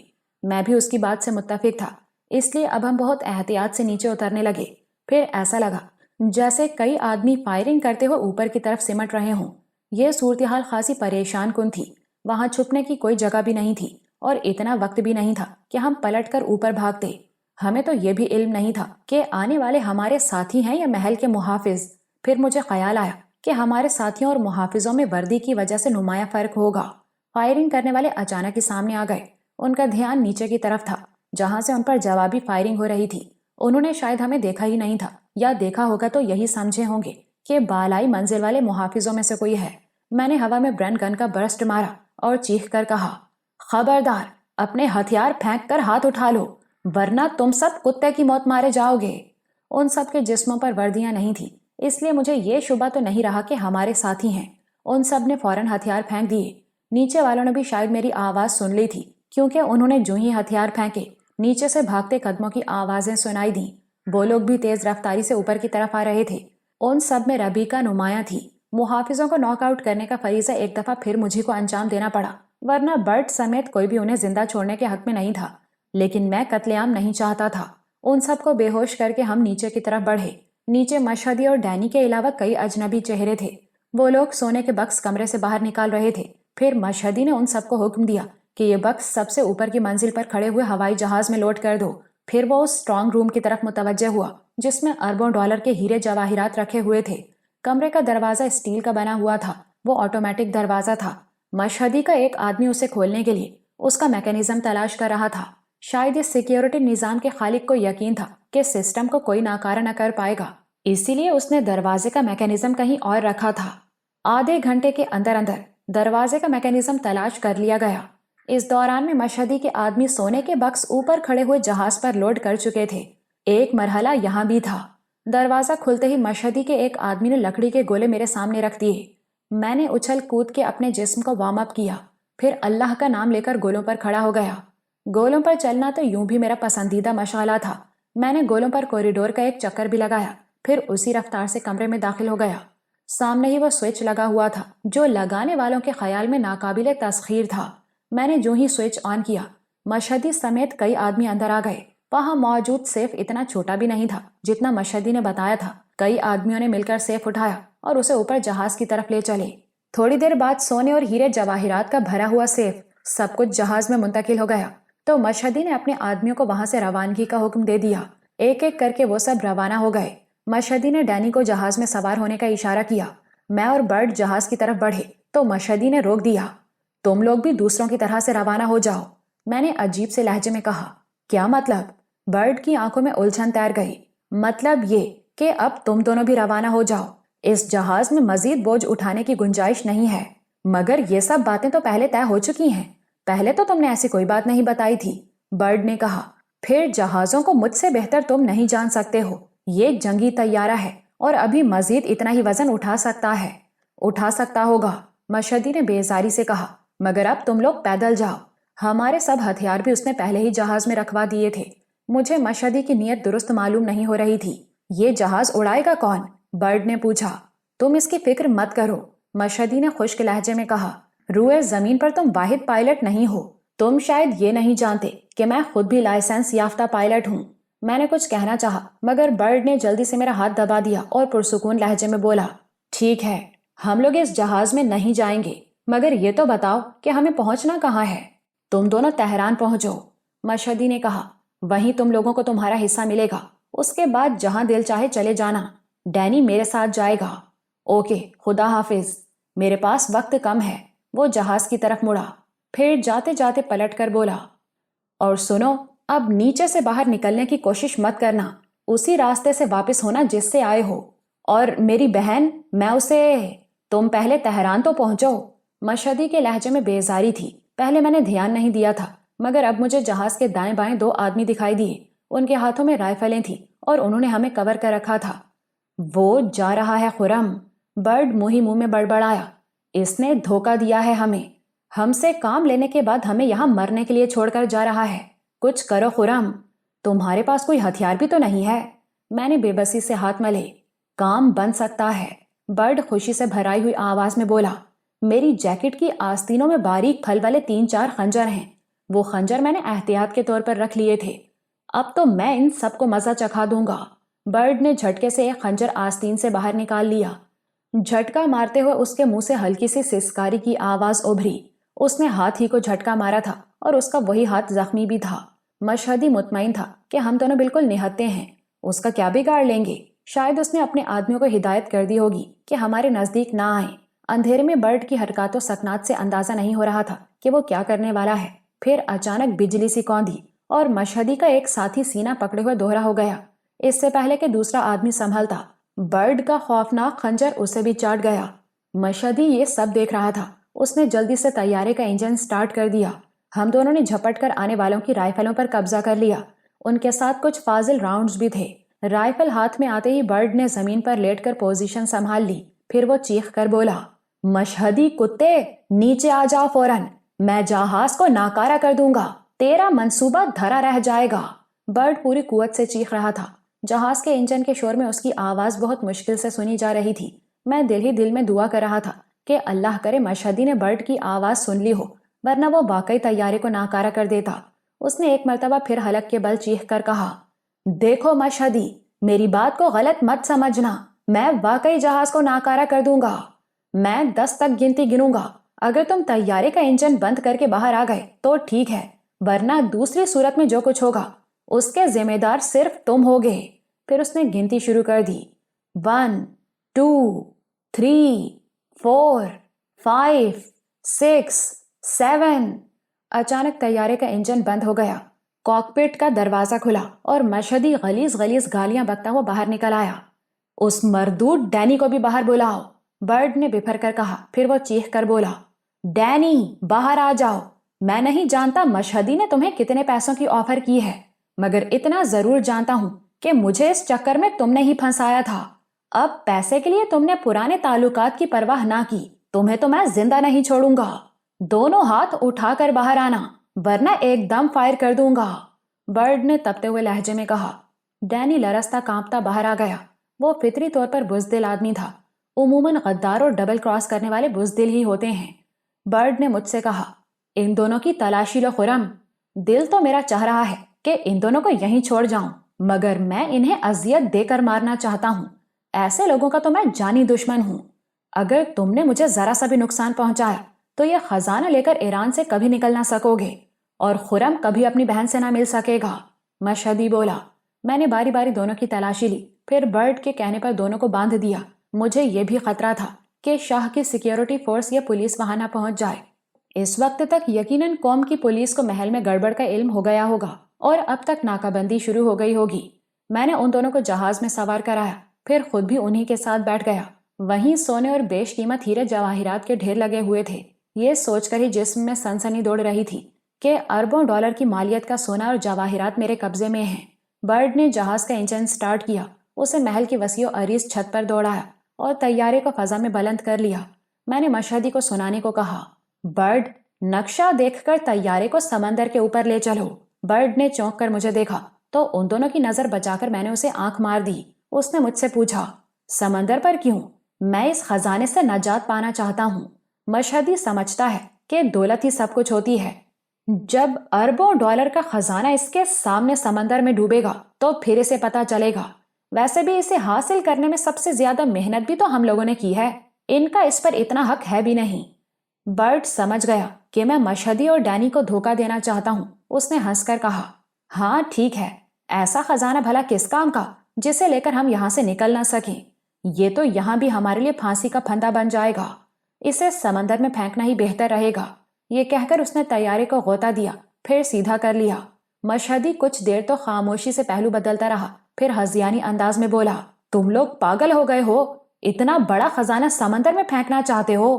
ہاں، ہم لوگ پاگل ہی تو ہیں، میں نے زہریلے لہجے میں کہا، ورنہ موت کے اس رستے پر چلنا کس ہوش مند کا کام ہے؟ قدموں کے نیچے بھی موت ہو اور سامنے بھی موت کھڑی ہو تو اچھے اچھے سورما جی چھوڑ دیتے ہیں۔ یہ پاگل پن نہیں تو اور کیا ہے؟ مگر تم وہ خزانہ ضائع کیوں کرنا چاہتے ہو؟ پھر اس کا کیا کریں؟ میں نے سادگی سے پوچھا، کیا ناداروں میں تقسیم کر دیں یا کسی غریب ملک کی حکومت کو گفٹ کر دیں؟ یہ تم مجھے دے دو، مشہدی نے جلدی سے کہا۔ میں نے غور سے اسے دیکھا۔ اس لمحے اس کی بلند و بالا باوقار شخصیت مجھے کہیں نظر نہیں آئی۔ میرے سامنے محض ایک عام سا شخص تھا، لالچی، بزدل اور خود غرض۔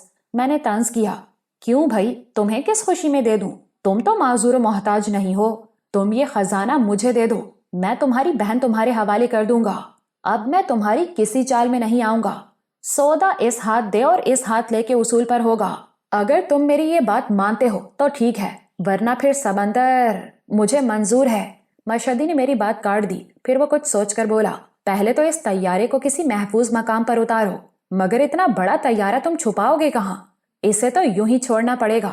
وہاں سے ہم ٹرک میں سامان لاد کر محفوظ مقام کی طرف نکل جائیں گے، پھر موقع ملتے ہی ترکی اور وہاں سے یورپ۔ مگر شہلا، ہاں شہلا، وہ جلدی سے بولا، ایران چھوڑنے سے پہلے تمہاری بہن تمہارے حوالے کر دوں گا۔ ایک بات اور سن لو، برڈ نے کہا، خزانے کو ملک سے نکالنا اور ٹھکانے لگانا تمہارا درد سر ہے۔ ہمیں کیش چاہیے، ڈالر، برٹش پاؤنڈ میں۔ برڈ نے ایک ایک لفظ پر زور دے کر کہا، اور اب میرا حصہ 10 لاکھ ڈالرز نہیں بلکہ 1 کروڑ ہوگا۔ کیش ادا کرنا بہت مشکل ہوگا۔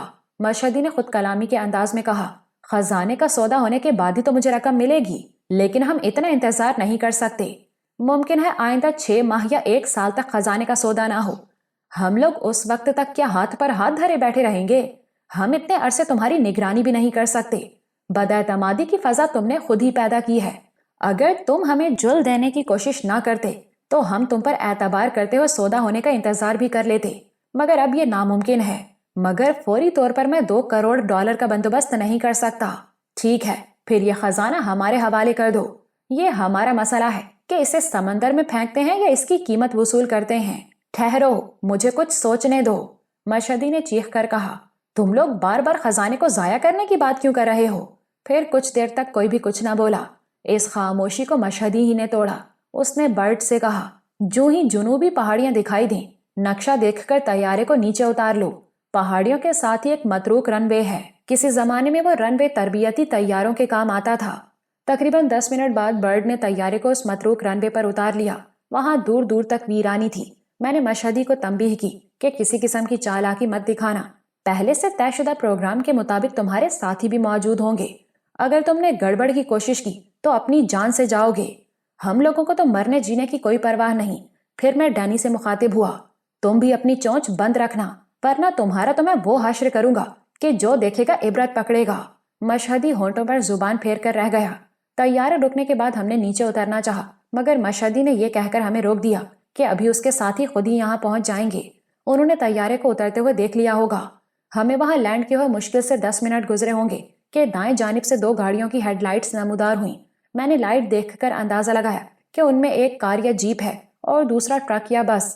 تھوڑی دیر بعد تصدیق ہو گئی، ان گاڑیوں میں ایک ویگن جیپ تھی اور دوسرا بڑا سا ایک ٹرک تھا۔ میں نے اس دوران میں مشہدی کو کھول دیا تھا، مگر اسے تاکید کر دی تھی کہ ذرا سی بھی غلط حرکت اس کی موت کا باعث ہوگی۔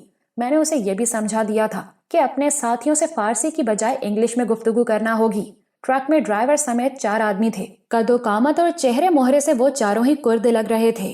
انہوں نے مشہدی کو طیارے سے باہر آتا دیکھ کر ہاتھ ہلایا اور انگلیوں سے وی کا نشان بنایا۔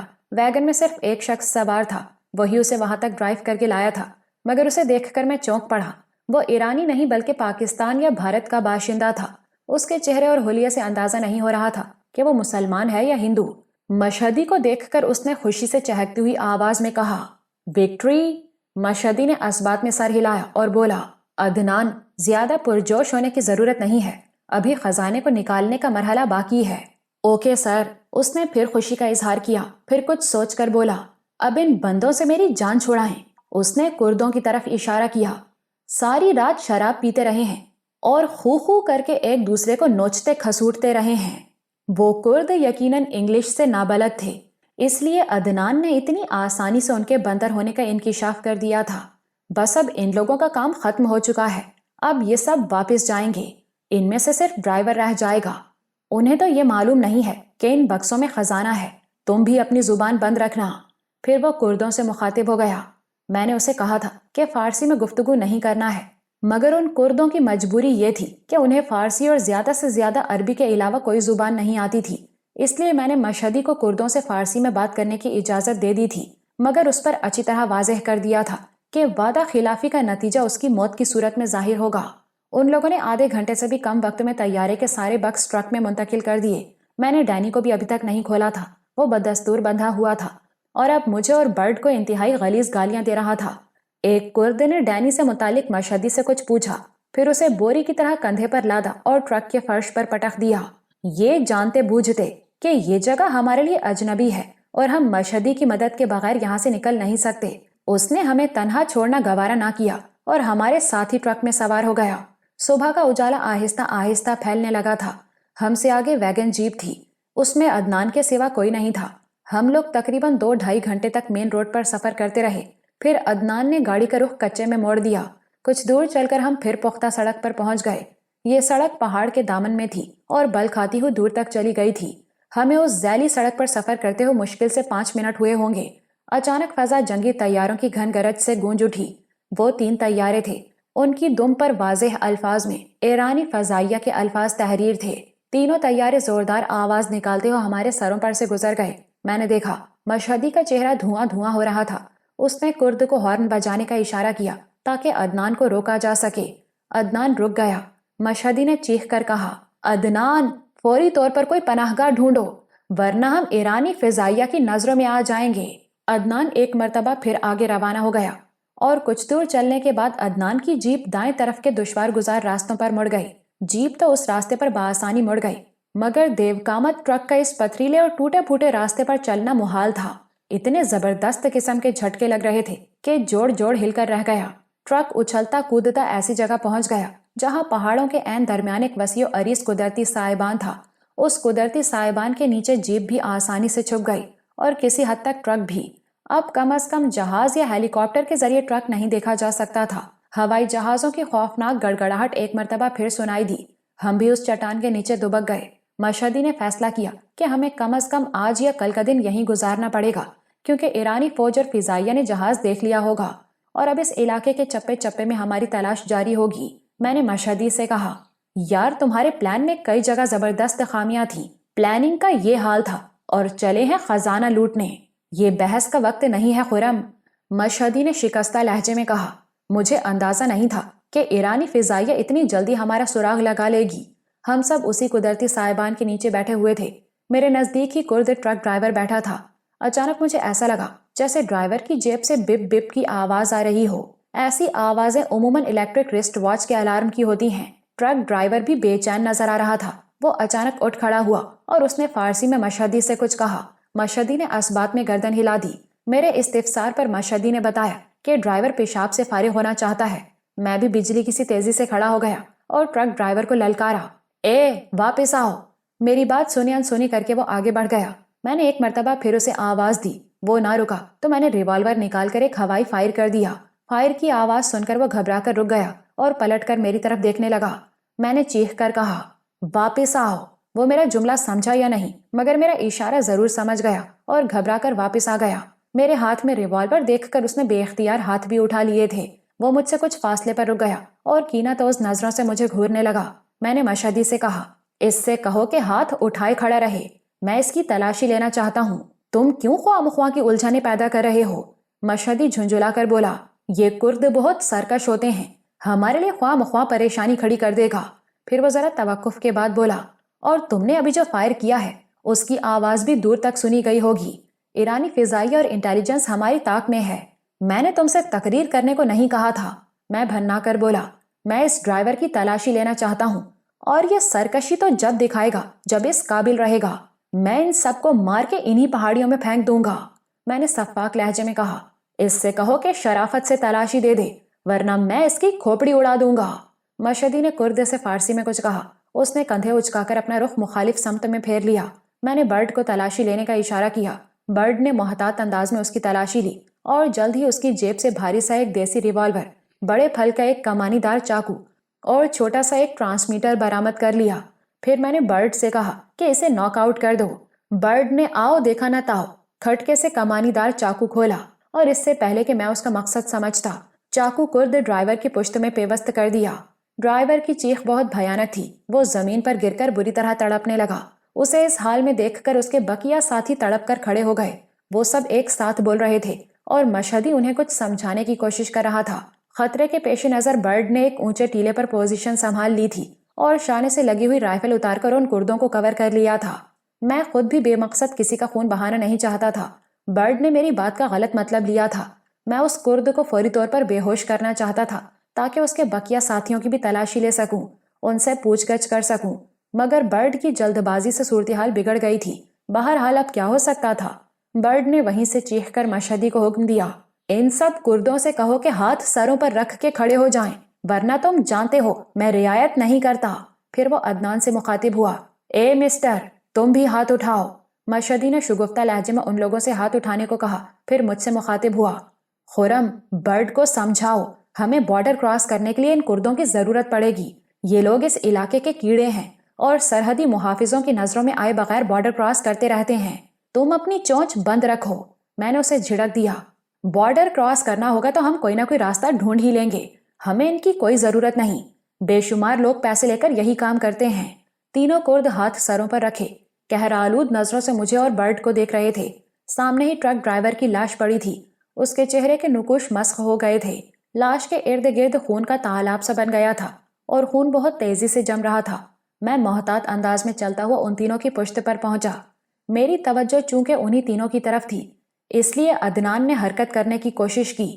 اسی وقت ایک فائر ہوا اور گولی عدنان کے بالوں کو چھوتی ہوئی گزر گئی۔ پھر برڈ کی آواز سنائی دی، یہ صرف وارننگ تھی، اب تم نے اپنی جگہ سے حرکت کی تو کھوپڑی کے پرخچے اڑا دوں گا۔ عدنان اپنی جگہ ساکت ہو گیا۔ مشہدی رو دینے والے انداز میں بولا، آخر تم لوگ سمجھتے کیوں نہیں؟ مسلسل فائرنگ کر رہے ہو، تم لوگ چاہتے ہو کہ ہم خزانے سمیت پکڑے جائیں، اور تم کیا چاہتے ہو کہ ہم ان کردوں کے ہاتھوں مارے جائیں؟ برڈ نے ترکی بترکی جواب دیا، ویسے اب دھماکہ نہیں ہوگا، میں سائلنسر فٹ کر رہا ہوں۔ ان لوگوں کی تلاشی میں کوئی مشتبہ چیز برآمد نہ ہوئی سوائے چاقوؤں کے۔ پھر میں نے عدنان سے کہا، چلو تم بھی تلاشی دو۔ کہنے کی کیا ضرورت ہے، عدنان نے طنزیہ انداز میں کہا، تمہارا جنونی ساتھی رائفل لیے بیٹھا ہے، اس لیے ظاہر ہے کہ میں بے بس ہوں، ورنہ عام حالات میں کوئی میری تلاشی لے لے۔ ہاں، اس نے حقارت سے زمین پر تھوک دیا۔ میرا دل چاہا تھا کہ اسے لاتوں اور گھونسوں سے مار مار کر ڈھیر کر دوں، مگر میں نے مشکل سے اپنے غصے پر قابو پایا۔ عدنان یقیناً مجھے مشتعل کرنا چاہتا تھا تاکہ میں اس پر ہاتھ اٹھاؤں اور اسے کچھ کر گزرنے کا موقع مل جائے۔ میں کوئی جواب دیے بغیر اس کی پشت پر جا پہنچا اور اس کی تلاشی لے ڈالی۔ اس کی جیبوں سے اشاریہ.38 کا ریوالور، پتلے پتلے 2 خنجر اور پونڈ سے بھرا ہوا ایک پرس اور ایک ٹرانسمیٹر دیکھ کر میں چونک اٹھا، کیونکہ بالکل اسی ساخت کا ٹرانسمیٹر ٹرک ڈرائیور کے پاس سے بھی برآمد ہوا تھا۔ میں نے وہ سب چیزیں اپنی جیبوں میں ٹھونسی اور پیچھے ہٹ گیا۔ میرے ذہن میں بے شمار سوالات گردش کر رہے تھے۔ میں ان کردوں سے بھی سوالات کرنا چاہتا تھا، مگر وہ کمبخت فارسی کے علاوہ کوئی زبان نہیں سمجھتے تھے، یا ممکن ہے وہ یہ ظاہر کر رہے ہوں۔ ہر صورت میں وہ میرے لیے بیکار تھے۔ برڈ ابھی تک وہیں بیٹھا تھا، میرے پاس زیادہ وقت بھی نہیں تھا۔ میں نے فوری طور پر ایک فیصلہ کر لیا اور دوسرے ہی لمحے ریوالور کے دستے سے ان تینوں کردوں کو تھوڑی دیر کے لیے بے ہوش کر دیا۔ میں عدنان سے کچھ پوچھنا چاہتا تھا۔ کردوں کو گرتے دیکھ کر برڈ نے اپنی جگہ چھوڑ دی اور اتر کر میرے نزدیک آ گیا۔ میں نے عدنان کے چہرے پر زناٹے کا تھپڑ رسید کرتے ہوئے پوچھا، بتاؤ تم کس کے لیے کام کر رہے ہو؟ عدنان بوکھلا کر رہ گیا، مگر دوسرے ہی لمحے سنبھل کر بولا، تمہارا سوال انتہائی احمقانہ ہے، ظاہر ہے مشہدی کے لیے کام کر رہا ہوں۔ جھوٹ مت بولو، میں نے سخت لہجے میں کہا، تم مشہدی کو بھی ڈبل کراس کر رہے ہو۔ بتاؤ تم کس کے لیے کام کر رہے ہو؟ ہمارے پاس وقت کم ہے، بتا دو گے تو فائدے میں رہو گے، ورنہ تمہاری لاش بھی انہی پہاڑیوں میں گدھوں اور دوسرے جانوروں کی خوراک بنے گی۔ میں بتا تو رہا ہوں کہ مشہدی کے… یو باسٹرڈ! برڈ نے اس کی بات کاٹ دی اور اتنے زور سے اس کے منہ پر گھونسا مارا کہ وہ اچھل کر دور جا گرا۔ بتاتا ہے کیا؟ صبر سے کام لو برڈ، میں نے پرسکون لہجے میں کہا، نہیں بتائے گا تو جان سے جائے گا، ہمیں اس سے کیا فرق پڑتا ہے کہ یہ کس کے لیے کام کر رہا ہے، یہ سوچنا تو مشہدی کا کام ہے، یہ اسی کا آدمی ہے، ہم اپنی انرجی کیوں ضائع کریں؟ یہ کہہ کر میں نے مشہدی کی طرف دیکھا، وہ بھی تذبذب میں مبتلا تھا۔ پھر وہ بھرائی ہوئی آواز میں بولا، تم لوگوں کو یہ شبہ کیوں ہے کہ یہ مجھے ڈبل کراس کر رہا ہے؟ اس ٹرانسمیٹر کو غور سے دیکھو۔ میں نے عدنان کی جیب سے نکلنے والا ٹرانسمیٹر مشہدی کے حوالے کر دیا۔ کیا تمہارے کسی آدمی کے پاس ایسا ٹرانسمیٹر ہے؟ اور اگر یہ تمہارا ساتھی ہے تو پھر وہ ٹرک ڈرائیور بھی تمہارا ساتھی ہوگا، کیونکہ ایسا ہی ایک ٹرانسمیٹر اس کی جیب سے بھی برآمد ہوا ہے۔ اب یہ فیصلہ کرنا تمہارا کام ہے کہ عدنان ہمارا دوست ہے یا دشمن۔ میری بات ابھی پوری نہیں ہوئی تھی کہ عدنان کے ٹرانسمیٹر سے بپ بپ کی آواز آنے لگی۔ عدنان جھپٹ کر کھڑا ہوا، مگر برڈ کے دوسرے گھونسے میں پھر زمین پر ڈھیر ہو گیا۔ میں نے آگے بڑھ کر ٹرانسمیٹر مشہدی کے ہاتھ سے لے لیا۔ برڈ نے عدنان کے سینے پر رائفل کی نالی رکھ دی تھی۔ تاکہ وہ اپنی جگہ سے حرکت نہ کر سکے۔ میں نے ٹرانسمیٹر آن کر دیا۔ Hello hello eagle calling, hello اے ایگل کالنگ۔ ٹرانسمیٹر سے بہت دھیمی آواز آئی۔ یس ایگل، اے ریسیونگ، میں نے بھرائی ہوئی آواز میں جواب دیا۔ اس وقت کہاں ہو؟ اوور، میں انہی لوگوں کے ساتھ ہوں اور ہم لوگ تیزی سے بارڈر کی طرف جا رہے ہیں۔ اوور، بارڈر تک پہنچنے میں تمہیں کتنی دیر لگے گی؟ اوور، مشکل سے آدھا گھنٹہ اور لگے گا۔ اوور، میں نے جواب دیا۔ تمہارے ساتھ D9 بھی تھا مگر اس کی طرف سے کوئی جواب نہیں مل رہا۔ اوور، اس کی طبیعت اچانک خراب ہو گئی ہے، شاید ہارٹ اٹیک ہوا ہے۔ اوور، اس کا ٹرانسمیٹر اپنے قبضے میں لے لو۔ پھر بولنے والا چونک کر بولا، مگر تم تو سفر کر رہے ہو، کیا تمہارے آس پاس کوئی نہیں ہے؟ اوور، تمہاری کال ملتے ہی میں فراغت کے بہانے گاڑی روک کر نیچے اتر آیا ہوں۔ اوور، ٹھیک ہے، اب بارڈر پر ملاقات ہوگی۔ ہاں، مشہدی کے ساتھ کتنے آدمی ہیں؟ اوور، اس کے ساتھ 9 آدمی ہیں اور 10واں وہ خود ہے۔ اگر ان کردوں کو بھی شامل کر لیا جائے تو یہ تعداد 13 ہو جاتی ہے۔ اوور، وہ کرد بے ضرر ہیں، مشہدی سے کہو کہ انہیں مزدوری دے کر فارغ کر دے، مگر اس کے اپنے آدمیوں کی تعداد ہمارے اندازے سے کہیں زیادہ ہے۔ تمہارا تو خیال تھا کہ اس کے ساتھ زیادہ سے زیادہ 3 آدمی ہوں گے، پھر یہ 9 آدمی؟ شاید آخری وقت میں مشہدی نے اپنا پروگرام تبدیل کیا ہے۔ ذرا محتاط رہنا۔ مشہدی کے یہ 9 آدمی بہترین فائٹر ہیں اور جدید ترین ہتھیاروں سے مسلح بھی ہیں۔ اب شاید تم سے رابطے کا موقع بھی نہ ملے۔ اوور، ٹھیک ہے، میں بندوبست کر لوں گا۔ Over and all. میں نے بھی ٹرانسمیٹر کا سوئچ آف کر دیا اور عدنان کی طرف مڑا۔ اس کا چہرہ دھواں دھواں ہو رہا تھا۔ مشہدی بھی اسے قہر آلود نظروں سے گھور رہا تھا۔ پھر وہ جنونی انداز میں عدنان پر ٹوٹ پڑا۔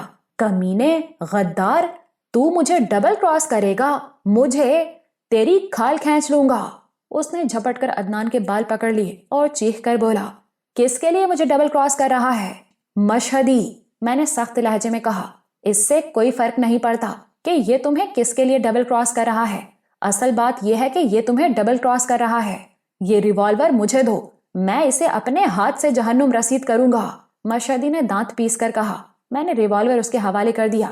اس نے ریوالور کا سیفٹی کیچ ہٹایا، پھر ایک دم میری طرف گھوم گیا اور چیخ کر بولا، اس سے تو میں نمٹ لوں گا، پہلے تم سے چھٹکارا پالوں۔ وہ ایک سیکنڈ میں میرے سر پر پہنچ گیا اور ریوالور کی نالی میری کنپٹی پر رکھ دی۔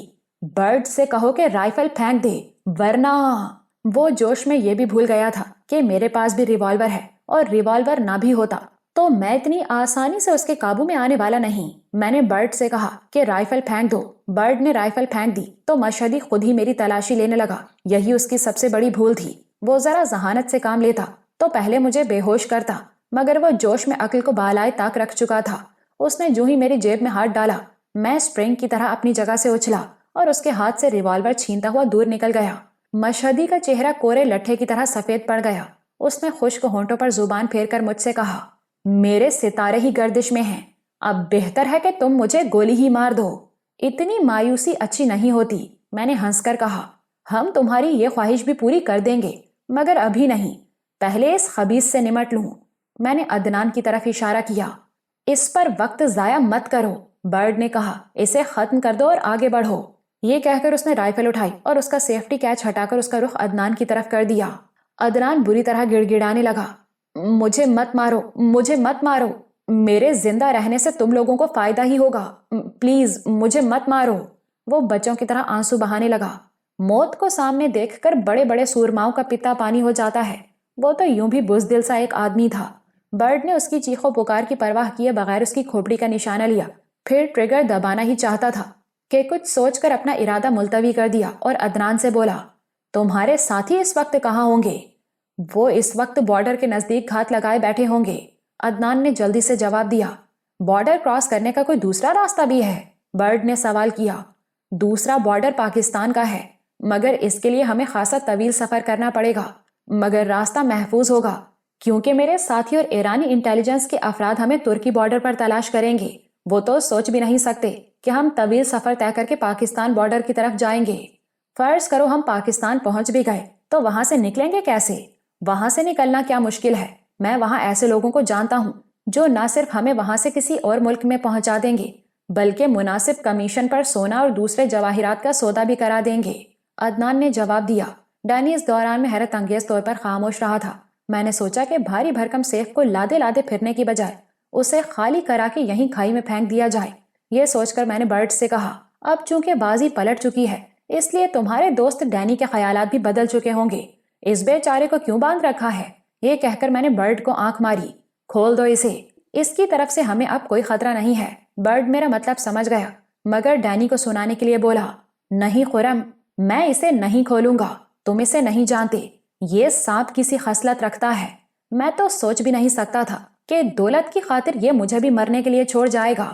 ہم دونوں نے برسوں ایک دوسرے کے ساتھ کام کیا ہے، کئی موقعوں پر میں نے اس کی جان بھی بچائی، اس کا ڈینی نے یہ صلہ دیا کہ مجھے موت کے منہ میں چھوڑ کر چل دیا۔ تم خود سوچو، قسمت ہمارے ساتھ نہ ہوتی تو اس وقت ہم کہاں ہوتے؟ پچھلی باتوں کو بھول جاؤ برٹ، ڈینی نے ندامت آمیز لہجے میں کہا۔ میری عقل پر پتھر پڑ گئے تھے کہ میں اس مشہدی کی باتوں میں آ گیا تھا۔ مجھے معاف کر دو پلیز۔ برٹ، میرے کہنے پر اسے معاف کر دو۔ میں نے اسے پھر آنکھ ماری۔ ٹھیک ہے، تم کہتے ہو تو میں اسے کھول دیتا ہوں، برٹ نے بادل ناخواستہ کہا اور آگے بڑھ کے ڈینی کو کھولنے لگا۔ مجھے کچھ پینے کو دو، ڈینی نے دوران خون بحال کرنے کے لیے اپنے جسم کو حرکت دیتے ہوئے کہا۔ اس کی بات پر مجھے یاد آیا کہ ہم لوگ بھی کئی گھنٹوں سے بھوکے پیاسے ہیں۔ عدنان نے جلدی سے کہا، گاڑی میں ایک باسکٹ اور سینڈوچز اور کافی کا تھرمس موجود ہے، اس کے علاوہ ڈیش بورڈ میں وسکی کی 2 بوتلیں بھی ہیں، میں نے احتیاطاً رکھ لیا تھا یہ سامان۔ برٹ گاڑی کی طرف بڑھ گیا، واپسی میں اس کے ہاتھ میں کھانے کی باسکٹ اور بلیک ڈوگ کی ایک بوتل تھی۔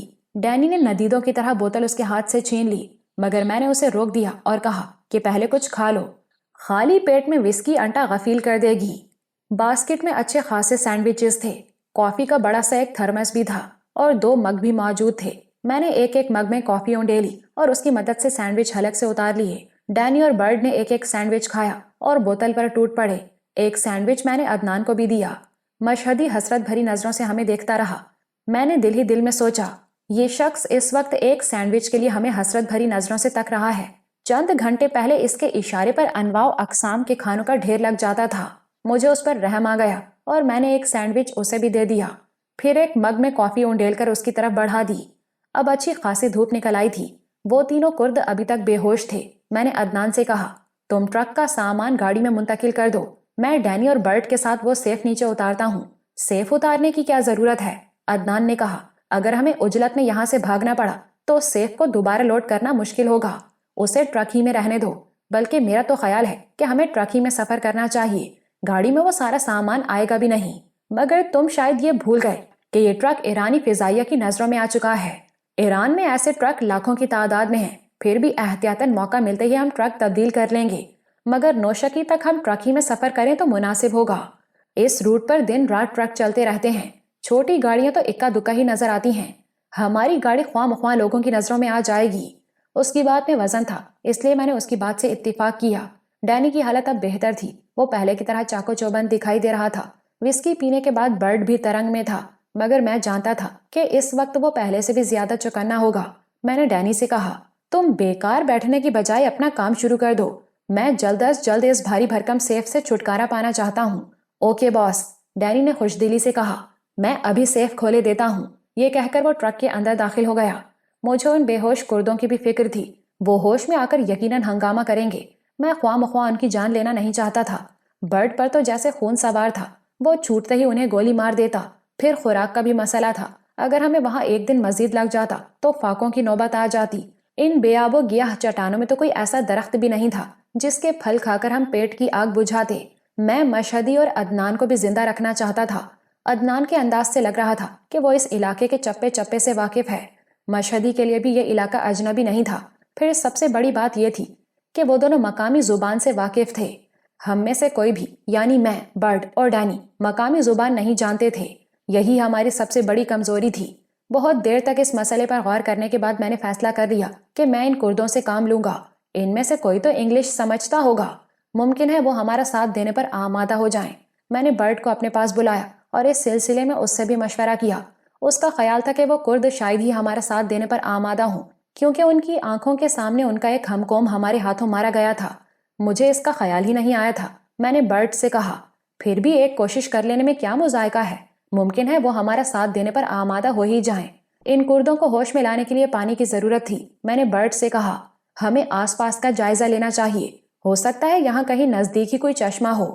میری بات شاید ڈینی نے بھی سن لی تھی، اس نے وہیں سے چیخ کر کہا، ڈرائیور والے کیبن کے اوپری حصے میں پانی کا ٹینک موجود ہے، شاید اس میں پانی بھی ہو۔ برڈ بندر کسی پھرتی سے ٹرک پر چڑھا اور تھوڑی دیر میں وہاں سے چیخ کر بولا، پانی کا ٹینک بھی لبالب بھرا ہوا ہے۔ میں نے کافی کے ایک مگ میں پانی لے کر باری باری بے ہوش کردوں کے چہرے پر چھینٹے دیے۔ ان کے سروں پر شاید زیادہ ہی چوٹ لگ گئی تھی۔ وہ لوگ بمشکل تمام ہوش میں آئے اور تینوں مشینی انداز میں اٹھ کر بیٹھ گئے۔ میں نے انگلش میں بہت رک رک کر پوچھا، تم میں سے کوئی انگلش جانتا ہے؟ یس آئی نو، ان میں سے ایک جلدی سے بولا، but very little. Okay okay, میں نے جواب دیا، بس فی الحال اتنا ہی کافی ہے۔ پھر میں نے بہت ٹھہر ٹھہر کر اسے بتایا کہ میں اور برڈ خواہ مخواہ اس بکھیڑے میں پھنس گئے۔ ہم تو ایران گھومنے آئے تھے۔ میری صرف ایک بہن ہے جو اس وقت بقول مشہدی کے اس کے قبضے میں ہے۔ اسی بنیاد پر وہ مجھے بلیک میل کر رہا ہے۔ ٹرک ڈرائیور کو بھی قتل کرنے کا حکم اسی نے دیا تھا۔ اگر تم میری مدد کرو تو میں تمہیں اتنا انعام دوں گا کہ تم نے خواب میں بھی نہ سوچا ہوگا۔ کرد نے ٹوٹی پھوٹی فارسی آمیز انگلش میں جو کچھ کہا اس کا خلاصہ یہ تھا کہ ہم تینوں مزدور ہیں۔ ٹرک ڈرائیور نے ہمیں بھاری معاوضہ دینے کا وعدہ کیا تھا، ورنہ ہم رات کے اس پہر کبھی اس کے ساتھ نہ آتے۔ اس نے کہا تھا کہ یہ سرکاری کام ہے، اس لیے کسی کو کچھ بتانے کی ضرورت نہیں ہے۔ اب ہم اس مصیبت میں پھنس گئے۔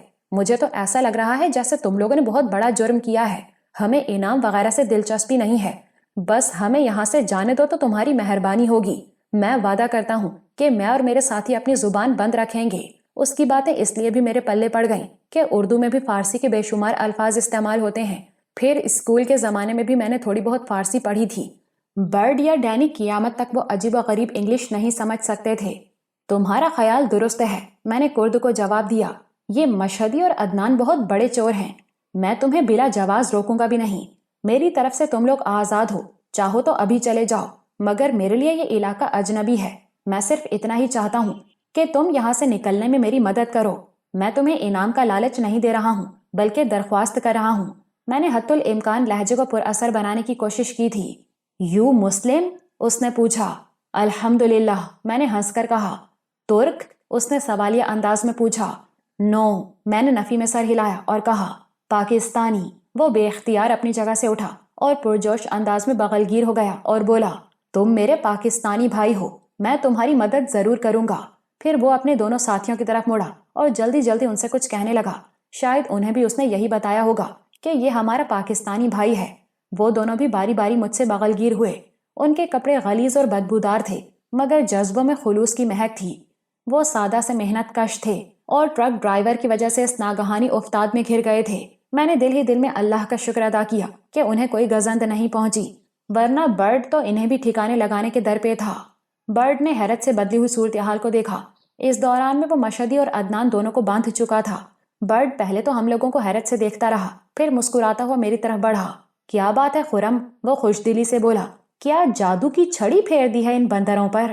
یار یہ تو بیچارے سیدھے سادے مزدور ہیں، ان کا مشہدی یا عدنان سے کوئی تعلق نہیں ہے۔ ان میں سے ایک بندر عباس پر مزدوری کرتا رہا ہے، اس لیے تھوڑی بہت انگلش بول لیتا ہے۔ میں نے انہیں یہی بتایا ہے کہ مشہدی نے دھوکے سے ہمیں پھنسایا ہے، اب یہ ہماری مدد کرنے پر آمادہ ہو گئے ہیں۔ مگر یار یہ گلے تو یوں مل رہے تھے جیسے برسوں کے بچھڑے ہوئے ملے ہوں۔ برڈ نے ہنس کر کہا، یہ میرا نہیں بلکہ میرے ملک کا کمال ہے۔ یہ کہتے ہوئے نہ جانے کیوں میرا سینہ فخر سے پھول گیا، حالانکہ میں جانتا تھا کہ میں نے آج تک ملک کے لیے کوئی کام نہیں کیا۔ تمہارے ملک کا کمال؟ برڈ نے حیرت سے دہرایا۔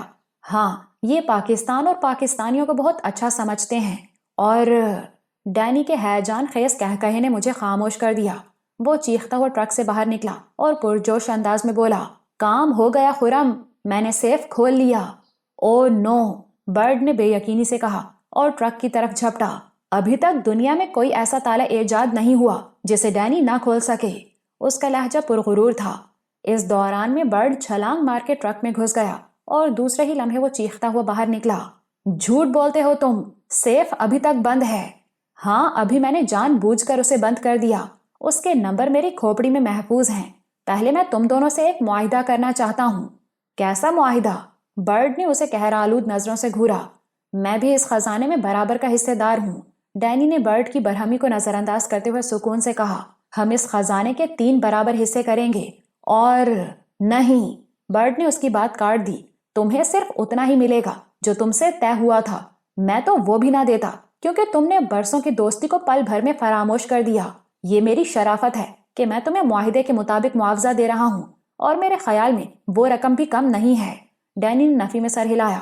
میں برابر کا حصہ لوں گا، ورنہ اس سیف اور خزانے کو بھول جاؤ۔ ایک بات سمجھ لو، سیف گن میٹل سے تیار کیا گیا ہے اور اسے ڈائنامائٹ سے اڑایا جا سکتا ہے۔ اس صورت میں وہ خزانہ بھی خاک ہو جائے گا جو اس میں محفوظ ہے۔ بولو کیا کہتے ہو؟ برڈ اس کی آنکھوں میں آنکھیں ڈالے اسے گھورتا رہا، پھر اچانک اس کے منہ پر اتنا زوردار تھپڑ مارا کہ وہ الٹ کر گر گیا۔ حرام زادے، بلیک میل کرے گا ہمیں؟ برڈ نے اس کی پسلیوں میں ٹھوکر ماری۔ تیرے تو فرشتے بھی کھولیں گے وہ سیف، اور اب تجھے ایک پینی بھی نہیں ملے گی۔ ڈینی کے ہونٹوں سے خون بہنے لگا۔ وہ گہرے گہرے سانس لیتا ہوا بولا، تو شاید بھول گیا کہ میرا نام ڈینی ہے۔ تو ڈاکے کا وہ کیس بھی بھول گیا جس میں ایڈون کی وجہ سے ہم سب پکڑے گئے تھے؟ سیف میں نے کھولا تھا اور ہیرے بھی میں نے ہی چھپائے تھے۔ پولیس نے تشدد کی انتہا کر دی تھی، مگر وہ مجھ سے کچھ اگلوا پائے تھے۔ مجھے سب یاد ہے، برڈ نے دانت پیس کر کہا، مگر میرا تعلق پولیس سے نہیں ہے۔ یہ فکر نہیں کروں گا کہ تو مرتا ہے یا زندہ رہتا ہے، یا تو سیف کھولے گا یا پھر تجھے زندگی بھر کے لیے معذور کر کے ہم یہیں چھوڑ جائیں گے۔ زیادہ مناسب یہی ہے، میں نے ڈینی کو خوفزدہ کرنے کے لیے کہا۔ اگر یہ سیف کھول دے تو ٹھیک ہے، ورنہ اس کے ہاتھ پیر توڑ کر یہیں پھینک دینا۔ ہمارے پاس سونا بھی اتنا ہے کہ اسی سے ہم دونوں کروڑ پتی ہو سکتے ہیں۔ ڈینی کے چہرے پر پہلی بار مایوسی کے آثار ظاہر ہوئے۔ اس نے شکستہ لہجے میں کہا، کیا تمہیں اربوں ڈالر کے اس خزانے سے کوئی دلچسپی نہیں؟ نہیں، میں نے سخت لہجے میں کہا، ہمارے لیے وہ سونا ہی بہت ہے جو اس وقت ہمارے قبضے میں ہے۔ پھر میں برڈ سے مخاطب ہوا، اگر یہ 15 منٹ کے اندر اندر سیف نہ کھولے تو اس کی بائیں ٹانگ ناکارہ کر دینا۔ رائفل کے ایک ہی فائر سے اس کی ٹانگ کے پرخچے اڑ جائیں گے۔ میرا لہجہ حد درجے سفاک تھا۔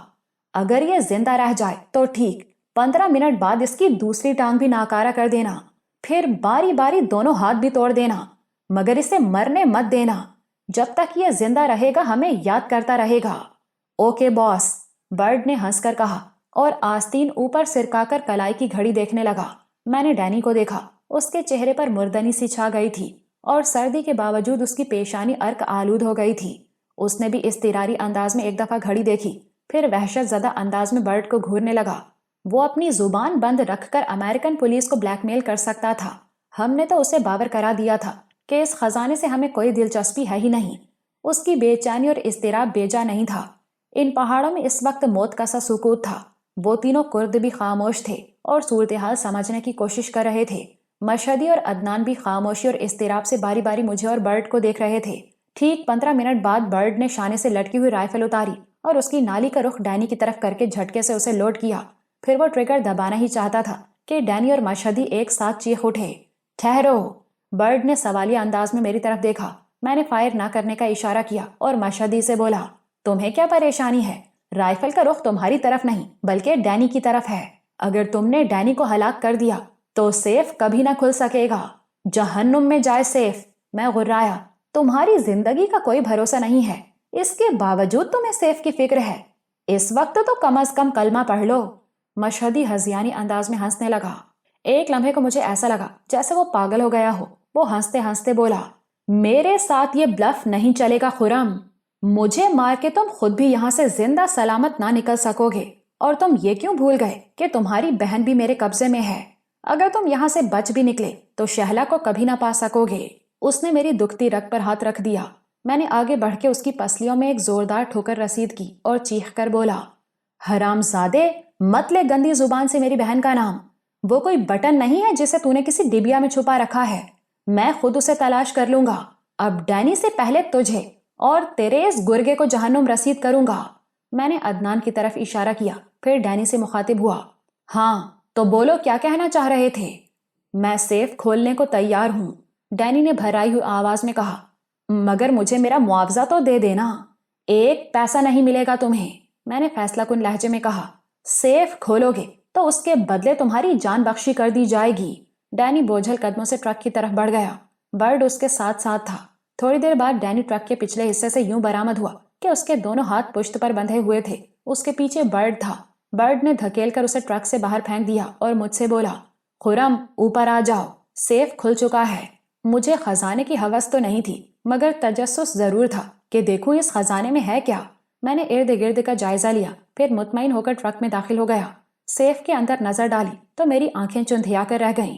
اتنے بڑے بڑے اور خوبصورت ہیرے میں نے زندگی میں کبھی دیکھے ہی نہیں تھے، بلکہ سچی بات تو یہ ہے کہ مجھے ہیرے دیکھنے کا موقع ہی نہیں ملا تھا۔ سیف کے ایک خانے میں فش ایکویریم کی طرح کے شیشے کا ایک باکس تھا جس میں پتھروں کی طرح ہیرے بھرے ہوئے تھے۔ سیف کے دوسرے خانے میں شاہی خاندان کے بیش قیمت زیورات تھے، اور سب سے نچلے خانے میں کاغذات تھے جو بہت خوبصورت نفیس چرمی فولڈرز میں رکھے ہوئے تھے۔ سیف کے نزدیک ہی مجھے بڑا سا ایک ٹورسٹ بیگ دکھائی دیا۔ ویسا ہی ایک بیگ برڈ کے ہاتھوں میں تھا۔ اس قسم کے بیگ وہ سیاح استعمال کرتے ہیں جو بے سر و سامانی کی حالت میں دنیا کے سفر پر نکلتے ہیں۔ ان بیگز میں سیاحوں کی ضرورت کا ہر سامان ہوتا ہے۔ شاید مشہدی یا عدنان نے احتیاطاً وہ بیگ ٹرک میں رکھوا دیے ہوں گے۔ برڈ کسی گہری سوچ میں ڈوبا ہوا تھا۔ اچانک اس کے جی میں نہ جانے کیا آیا کہ وہ ان تھیلوں میں ہیرے بھرنے لگا۔ اس کا انداز ایسا ہی تھا جیسے وہ ہیروں کو 2 حصوں میں تقسیم کر رہا ہو۔ میں نے حیرت سے پوچھا، یہ کیا کر رہے ہو؟ یار خرم، میں احتیاطاً یہ کر رہا ہوں، نہ جانے آئندہ کیا صورتحال ہو، ممکن ہے ہمیں عجلت میں یہاں سے فرار ہونا پڑے۔ یہ ہیرے کم از کم زیادہ راہ کے طور پر کام تو آئیں گے، وہ اپنا کام کرتے ہوئے بولا۔ ہیرے وہ آدھے آدھے دونوں تھیلوں میں ڈال چکا تھا، اب زیورات کو بھی اسی طرح تقسیم کر رہا تھا۔ کام مکمل کرنے کے بعد اس نے مجھ سے کہا، اب دونوں میں سے کوئی ایک سا بیگ تم لے لو۔ کیا مطلب ہے تمہارا؟ میری بات غور سے سنو، برڈ نے کہا۔ ہم ڈینی، مشہدی اور عدنان کو سونے کے اس ذخیرے سمیت یہیں چھوڑ جائیں گے۔ ٹرک کی بجائے کسی کار یا جیپ میں سفر کرنا ہمارے لیے ہر طرح مناسب ہے، مگر یہاں کے راستوں کے لیے اسی کرد کو ساتھ لے لیں گے جو انگلش سمجھ لیتا ہے۔ بقیہ 2 کو جانے دو، وہ اس علاقے کے رہنے والے ہیں، اس لیے انہیں زیادہ پریشانی نہیں ہوگی۔ میں نے برڈ کی تجویز سے اتفاق کیا۔ اب ان بے آب و گیاہ چٹانوں میں تو ہم بھوکے پیاسے ہی مر جاتے۔ میں نے کچھ سوچ کر سیف کے کاغذات والے خانے سے چرمی فولڈرز نکالے اور ان میں سے کاغذات نکال کر ٹورسٹ بیگ میں ٹھونس لیے اور نیچے اتر آیا۔ پھر مجھے کچھ خیال آیا اور میں دوبارہ ٹرک میں چڑھ گیا۔ سیف کے ساتھ ساتھ ٹرک میں مضبوط لکڑی کے بڑے بڑے 11 باکس بھی رکھے تھے، وہ بھی مکفل تھے، مگر ان کے تالے بھاری ہتھوڑے کی ایک ضرب سے ٹوٹ سکتے تھے۔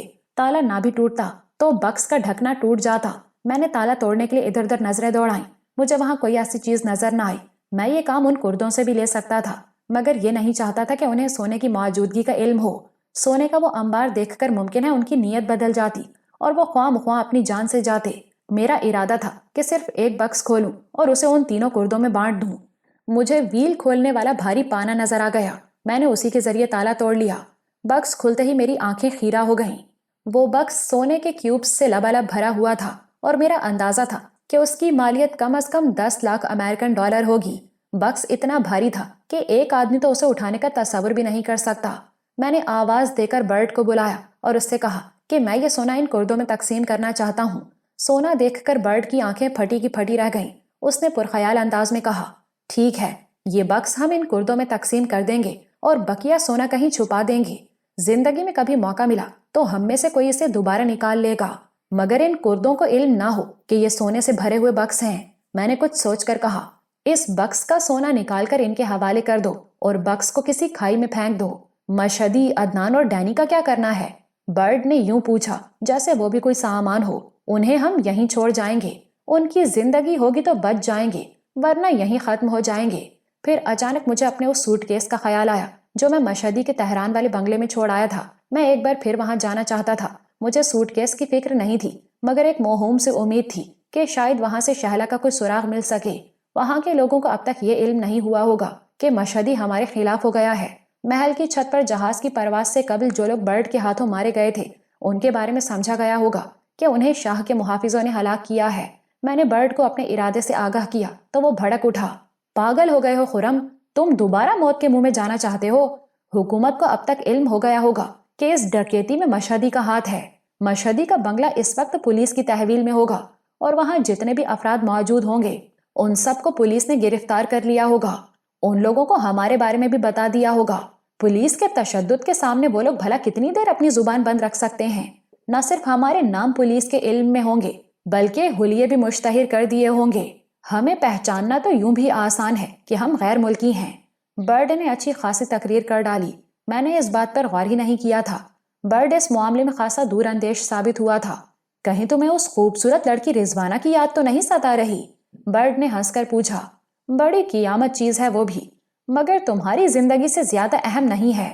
ارے یار لعنت بھیجو اس پر، میں نے بیزاری سے کہا۔ ایسی قیامت کی وجہ سے میں اس عذاب میں پھنسا ہوں، مجھے تو صرف اپنی بہن کی فکر ہے۔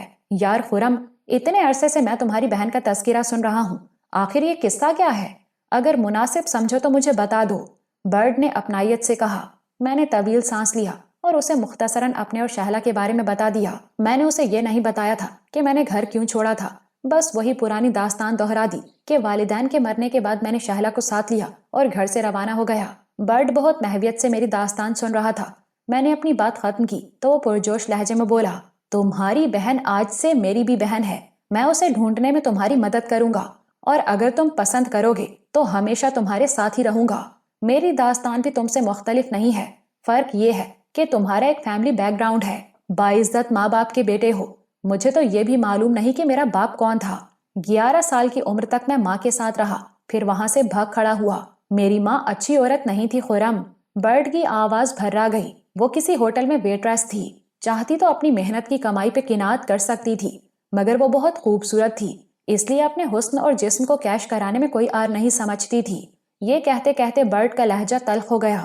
میں دل ہی دل میں سوچ رہا تھا کہ ماں تو میری بھی پارسا نہیں تھی، مگر مجھ میں اتنا حوصلہ نہیں تھا کہ برڈ کی طرح اس کا اقرار کرتا۔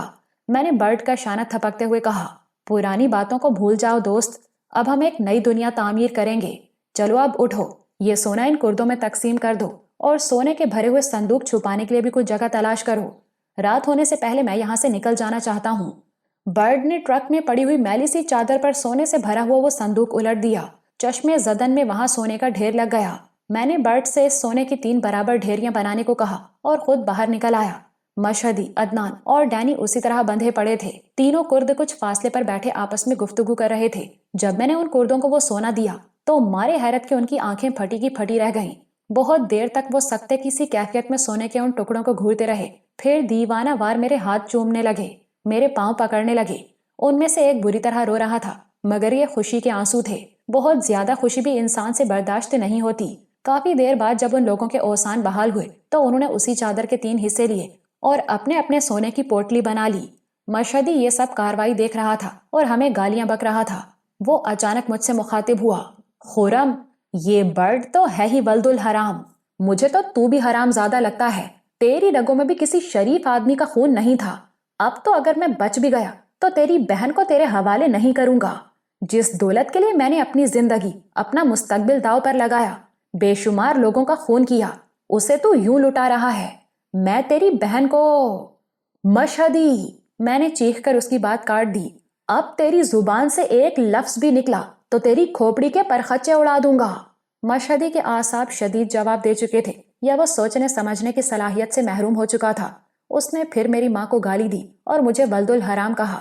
میں بھی غصے میں ہوش و حواس کھو بیٹھا۔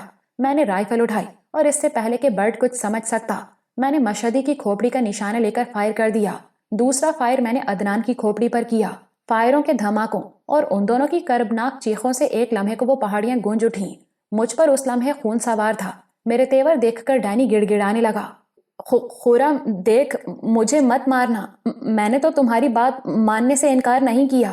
میں نے رائفل کی نالی جھکا لی اور بھاری لہجے میں بولا، تمہارا فیصلہ برڈ کرے گا، تم اسی کے دوست تھے نا۔ برڈ تو مجھے زندہ نہیں چھوڑے گا، میں اس کی عادت جانتا ہوں، وہ ڈبل کراس کرنے والوں کو کبھی معاف نہیں کرتا۔